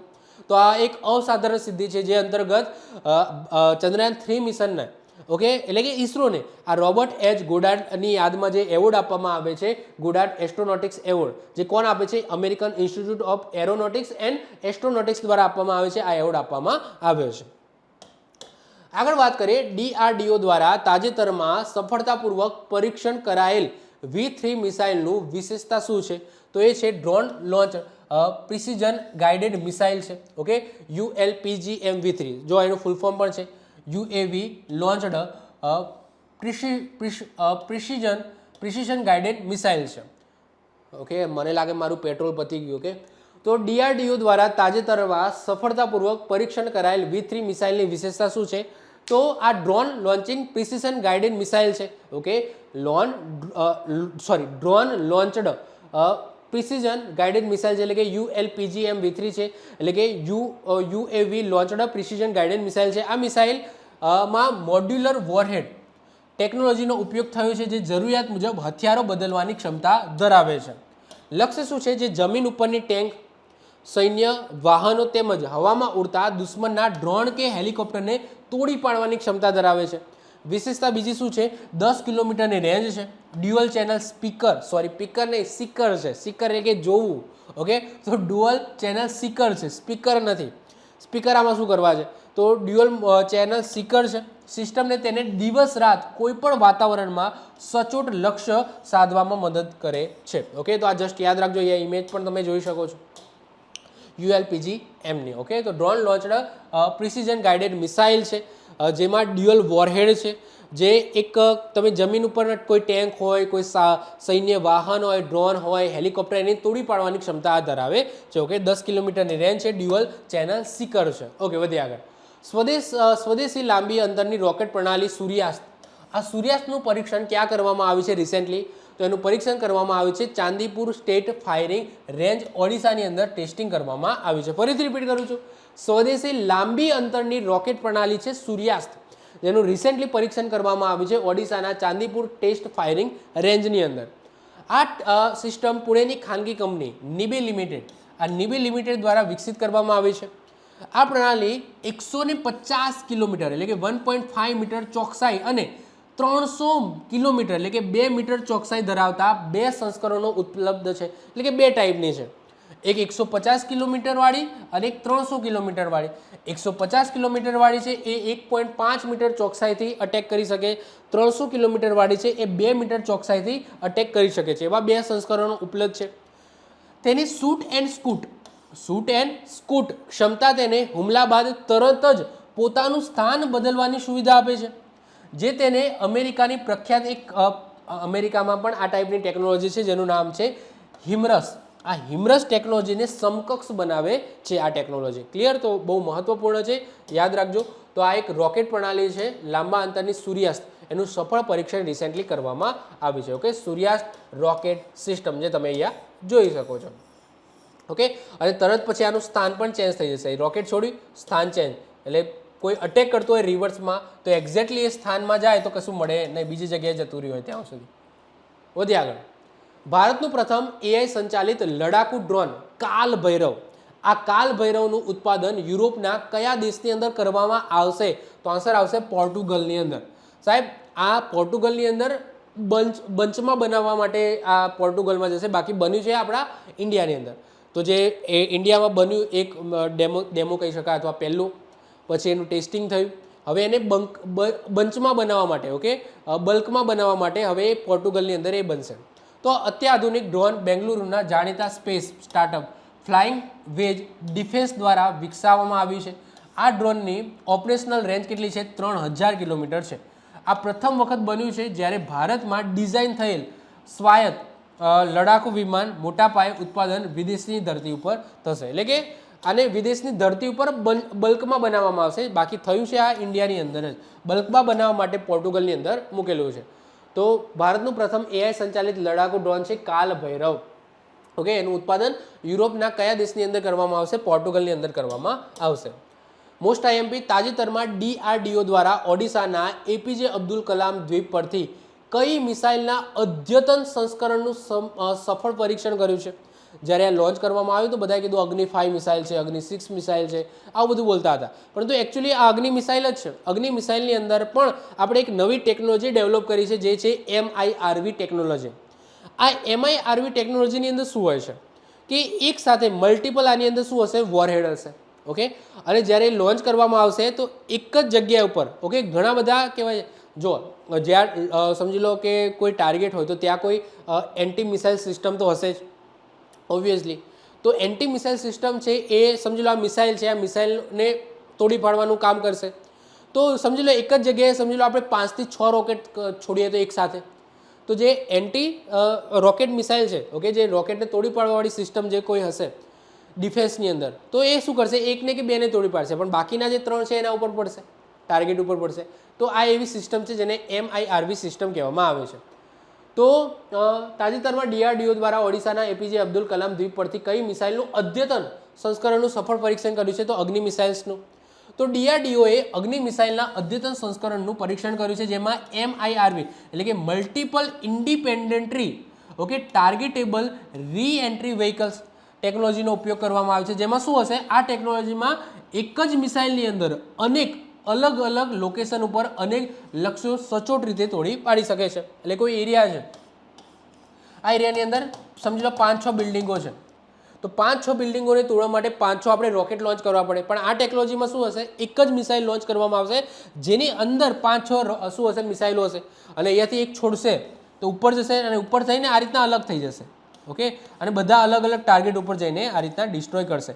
અને સમજી લો કે અહીંયા કોઈ એવી સિસ્ટમ હોય જે રોકેટને ડિસ્ટ્રોય કરવાવાળી હોય તો કદાચ કરી શકે, તો 1 કે 2 ને કરી શકે. ઓકે, એક સાથે 5 અલગ અલગ જગ્યાની જે રોકેટો પડવાના છે એ ડિસ્ટ્રોય કરી શકે નહીં. તો આવી એક સિસ્ટમ છે લોન્ચ કરી છે, જેને MIRV કહેવામાં આવે છે. આગળ વાત કરીએ, આરોગ્ય અને પરિવાર કલ્યાણ મંત્રાલય દ્વારા ગર્ભવતી મહિલાઓ અને નવજાત બાળકોના સ્વાસ્થ્ય ડેટાને એકીકૃત કરવા માટે કયા ડિજિટલ હેલ્થ રેકોર્ડ પ્લેટફોર્મની શરૂઆત કરવામાં આવે છે? તો એનું નામ છે જનની. શું છે? જનની. એનું ફૂલ ફોર્મ પણ છે. તો જનનીનું ફૂલ ફોર્મ છે તો journey of antenatal neonatal and neonatal integrated care. આ એનું ફૂલ ફોર્મ છે જનનીનું. આ પ્લેટફોર્મ ગર્ભાવસ્થા દરમિયાન મહિલાઓની તપાસ, રસીકરણ, ડિલિવરીના રેકોર્ડ, હાઈ રિસ્ક પ્રેગ્નન્સી એટલે કે જોખમી ગર્ભાવસ્થા એના ટ્રેકિંગ માટેનું રાષ્ટ્રીય વન સ્ટોપ સોલ્યુશન છે, જે શિશુ મૃત્યુદર ઘટાડવામાં ડિજિટલ મદદ કરશે. તો ખાસ યાદ રાખજો, આરોગ્ય અને પરિવાર કલ્યાણ મંત્રાલય દ્વારા ગર્ભવતી મહિલાઓ અને નવજાત શિશુના સ્વાસ્થ્ય ડેટાને એકીકૃત કરવા માટે કયા પ્લેટફોર્મ લોન્ચ કરવામાં આવ્યું છે? તો જનની નામનું પ્લેટફોર્મ લોન્ચ કરવામાં આવ્યું છે. આગળ વાત કરીએ, ભારતનો પ્રથમ AI powered orbital data centre satellite કયો છે? તો એ છે પાથફાઇન્ડર. કયો છે સાહેબ? પાથફાઇન્ડર. બહુ ઇન્ટરેસ્ટિંગ વસ્તુ છે. ફિક્સેલ અને સર્વમ આ બે કંપની છે, ફિક્સેલ એન્ડ સર્વમ, એમનું જોઈન્ટ વેન્ચર છે. પાથફાઇન્ડર સેટેલાઇટ ભારતીય સ્પેસ સેક્ટરમાં બહુ મોટું પરિવર્તન લાવશે. કેમ? કારણ કે આ એક ઓર્બિટલ ડેટા સેન્ટર છે. આ ટેકનોલોજી દ્વારા પૃથ્વી ઉપર કાચો ડેટા મોકલવાના બદલે ઉપર જ એ પ્રોસેસિંગ કરશે અને જે મહત્વની માહિતી છે એ જ પૃથ્વી સુધી મોકલશે, જેનાથી જે બેન્ડવિડ્થ ખર્ચાય છે ને એ બેન્ડવિડ્થ બચી જશે. તો અવકાશમાં રહેલો ડેટા સેટેલાઇટ કમ્પ્યુટરમાં જ AI પ્રોગ્રામ વડે ડેટા પ્રોસેસિંગ કરીને સીધું સચોટ પરિણામ પૃથ્વી પર મોકલશે, જેનાથી સમય અને સેટેલાઇટની બેન્ડવિડ્થ છે એ બચશે. સમજી લો કે અહીંયા સેટેલાઇટ દ્વારા કોઈ ઇન્ફોર્મેશન છે, કોઈ વિડીયો છે, કોઈ માહિતી છે જે બધી લીધેલી છે, એ સમજી લો કે માહિતી સમજી લો એક્ઝામ્પલ તરીકે વાત કરીએ કે 100 જીબીની છે, 100 જીબીની છે. આ 100 જીબીમાંથી માત્ર કામનું છે 2 જીબી. ઓકે, આ 2 જીબીમાં જ મહત્વની માહિતી છે, બાકીનું તો બધું એક્સ્ટ્રા રેકોર્ડિંગ કરેલું હશે. તો પાથફાઇન્ડર શું કરશે? આમાંથી જે 100 જીબીમાંથી માત્ર જે 2 જીબી જે મહત્વની માહિતી છે એ જ પૃથ્વી સુધી મોકલશે. એટલે કે આ 100 જીબી મોકલવાની જગ્યાએ હવે 2 જીબી જ મોકલશે. એટલે કે જે મહત્વની માહિતી છે એ જ પોતે ફાઇન્ડર પ્રોસેસિંગ કરીને જ મોકલશે, જેનાથી ઓછા ડેટા, મતલબ કે સમજી લો ઓછા ડેટા જાય તો એ બેન્ડવિડ્થ છે એટલી બચી જાય ટૂંકમાં. એ ટાઈપનું આ એક પાથ ફાઇન્ડર બનાવવામાં આવ્યું છે, જે જોઈન્ટ વેન્ચર છે પિક્સેલ એન્ડ સર્વમનું. આગળ વાત કરીએ, શેર બજારમાં સામાન્ય રોકાણકારો માટે વેરીફાઈડ એન્ડ સાચો ડેટા પૂરો પાડવા માટે સેબીએ તાજેતરમાં કઈ ડિજિટલ પ્રોટેક્શન પ્રણાલી શરૂ કરી છે? તો આન્સર આવશે પરવા સાહેબ. કઈ? પરવા. પરવાનું ફૂલ ફોર્મ છે past risk and return verification agency. Past risk and return verification agency. તો શેર બજારમાં રોકાણકારોને આકર્ષવા માટે અલગ અલગ મ્યુચ્યુઅલ ફંડ કે કંપનીઓ પોતાના ભૂતકાળના રિટર્ન્સ અને જોખમ એટલે કે રિસ્ક અંગે મોટા દાવા કરતી હોય છે. આ પરવા સિસ્ટમ સેબીના કાયદા હેઠળ કંપનીઓના તમામ જૂના પરફોર્મન્સ ડેટાની સચોટ ચકાસણી કરી તેને શેર બજારમાં રોકાણકારો સામે કોઈ છેતરપિંડી કે ખોટા ડેટા રજૂ ન થાય એ ઉપર ધ્યાન રાખશે. તો આ પરવા ખાસ યાદ રાખીશું. આગળ વાત કરીએ 74. તાજેતરમાં કયા ભારતીય સ્પેસ સ્ટાર્ટઅપ દ્વારા વિશ્વનો પ્રથમ ઓપ્ટોસાર અદ્યતન સેટેલાઇટ લોન્ચ કરવામાં આવે છે? તો એ છે ગેલેક્સાઈ. ઓકે, ગેલેક્સાઈ આ કંપની છે, મેં વાત કરી એમ સ્ટાર્ટઅપ છે. તો આઈટી મદ્રાસના ક્યુબેટ થયેલા બેંગલુરુ સ્થિત સ્ટાર્ટઅપ ગેલેક્સાઈએ મિશન દ્રષ્ટિ હેઠળ વિશ્વનો પ્રથમ ઓપ્ટોસાર સેટેલાઇટ, આ મિશન દ્રષ્ટિની વાત આગળ આપણે કરી ગયા. ઓકે, તો આ મિશન દ્રષ્ટિ હેઠળ વિશ્વનો સૌથી પહેલો ઓપ્ટોસાર સેટેલાઇટ સફળતાપૂર્વક લોન્ચ કરી દીધો છે. એ જોઈ શકો છો. આ ઉપગ્રહ ઇલેક્ટ્રો ઓપ્ટિકલ કેમેરા અને સિન્થેટિક અપર્ચર રડાર ટેકનોલોજીનું અનોખું સંયોજન છે, જેના કારણે રાત્રિના અંધારામાં ગાઢ વાદળો, વરસાદ કે ધુમ્મસમાં પણ પૃથ્વીની એકદમ હાઈ રિઝોલ્યુશન એટલે કે 3D ક્વોલિટીમાં તસવીરો અને ડેટા પ્રદાન કરશે. ઓકે, તો આ ગેલેક્સાઈ છે ને, ગેલેક્સાઈમાં જ્યારે પણ કોઈ આવે તો સમજી લો કે આ ક્યાંક ને ક્યાંક તસવીરો અને એના ઉપર કામ કરતી આ એજન્સી તમે કહી શકો. તો આનું મેઇન કામ આવું છે. ઓકે, તો આ ગેલેક્સાઈ ખાસ યાદ રાખજો. તો ભારતની સ્પેસ સ્ટાર્ટઅપ કંપની છે જે વિશ્વનો પ્રથમ ઓપ્ટોસાર અદ્યતન સેટેલાઇટ લોન્ચ કરી દીધો છે, જે રાત્રિના અંધકારમાં પણ હાઈ રિઝોલ્યુશન પૃથ્વીની ઇમેજીસ કેપ્ચર કરવામાં સક્ષમ છે. આગળ વાત કરીએ, શાળાઓમાં દિવ્યાંગ બાળકોની વહેલી ઓળખ. શાળાઓમાં દિવ્યાંગ બાળકોની વહેલી ઓળખ અને સ્કિનિંગ માટે એનસીઈઆરટી દ્વારા તાજેતરમાં કઈ ડિજિટલ એપ્લિકેશન લોન્ચ કરવામાં આવી છે? તો પ્રશસ્ત 2.0. તો આ એક શૈક્ષણિક એપ્લિકેશન દ્વારા પ્રાથમિક અને માધ્યમિક શાળાઓના શિક્ષકો પોતાના વર્ગખંડના બાળકોમાં જોવા મળતી જોવાની, સાંભળવાની કે શીખવાની અક્ષમતાઓનું શરૂઆતી સ્ટેજ ઉપર વૈજ્ઞાનિક સ્કેનિંગ કરીને કરશે, જેથી સમયસર સારવાર એમને મળી શકે. તો આ એક પ્રશસ્ત 2.0 જે એનસીઈઆરટી દ્વારા તાજેતરમાં લોન્ચ કરવામાં આવે છે કે શિક્ષકો છે પોતાના ક્લાસરૂમની અંદર જે બાળકો છે એની અક્ષમતાઓ, જોવાની અક્ષમતા, સાંભળવાની કે શીખવાની અક્ષમતાઓ છે એનું વૈજ્ઞાનિક સ્કેનિંગ કરી શકશે અને સમયસર એમને સારવાર એ બાળકોને મળી શકે. ઓકે, તો ખાસ ઇમ્પોર્ટન્ટ છે, યાદ રાખીશું. તો આ સાથે કોન્સ્ટેબલ એક્ઝામ માટે સાયન્સ એન્ડ ટેકનોલોજીના જેટલા પણ કરંટ અફેર્સ બનતા હતા છેલ્લા 6 મહિનામાં, એમાં મે મહિનાનું પણ ઇન્ક્લુડ કરેલું છે. તો મે મહિનો, જાન્યુઆરી, ફેબ્રુઆરી, માર્ચ, એપ્રિલ, મે.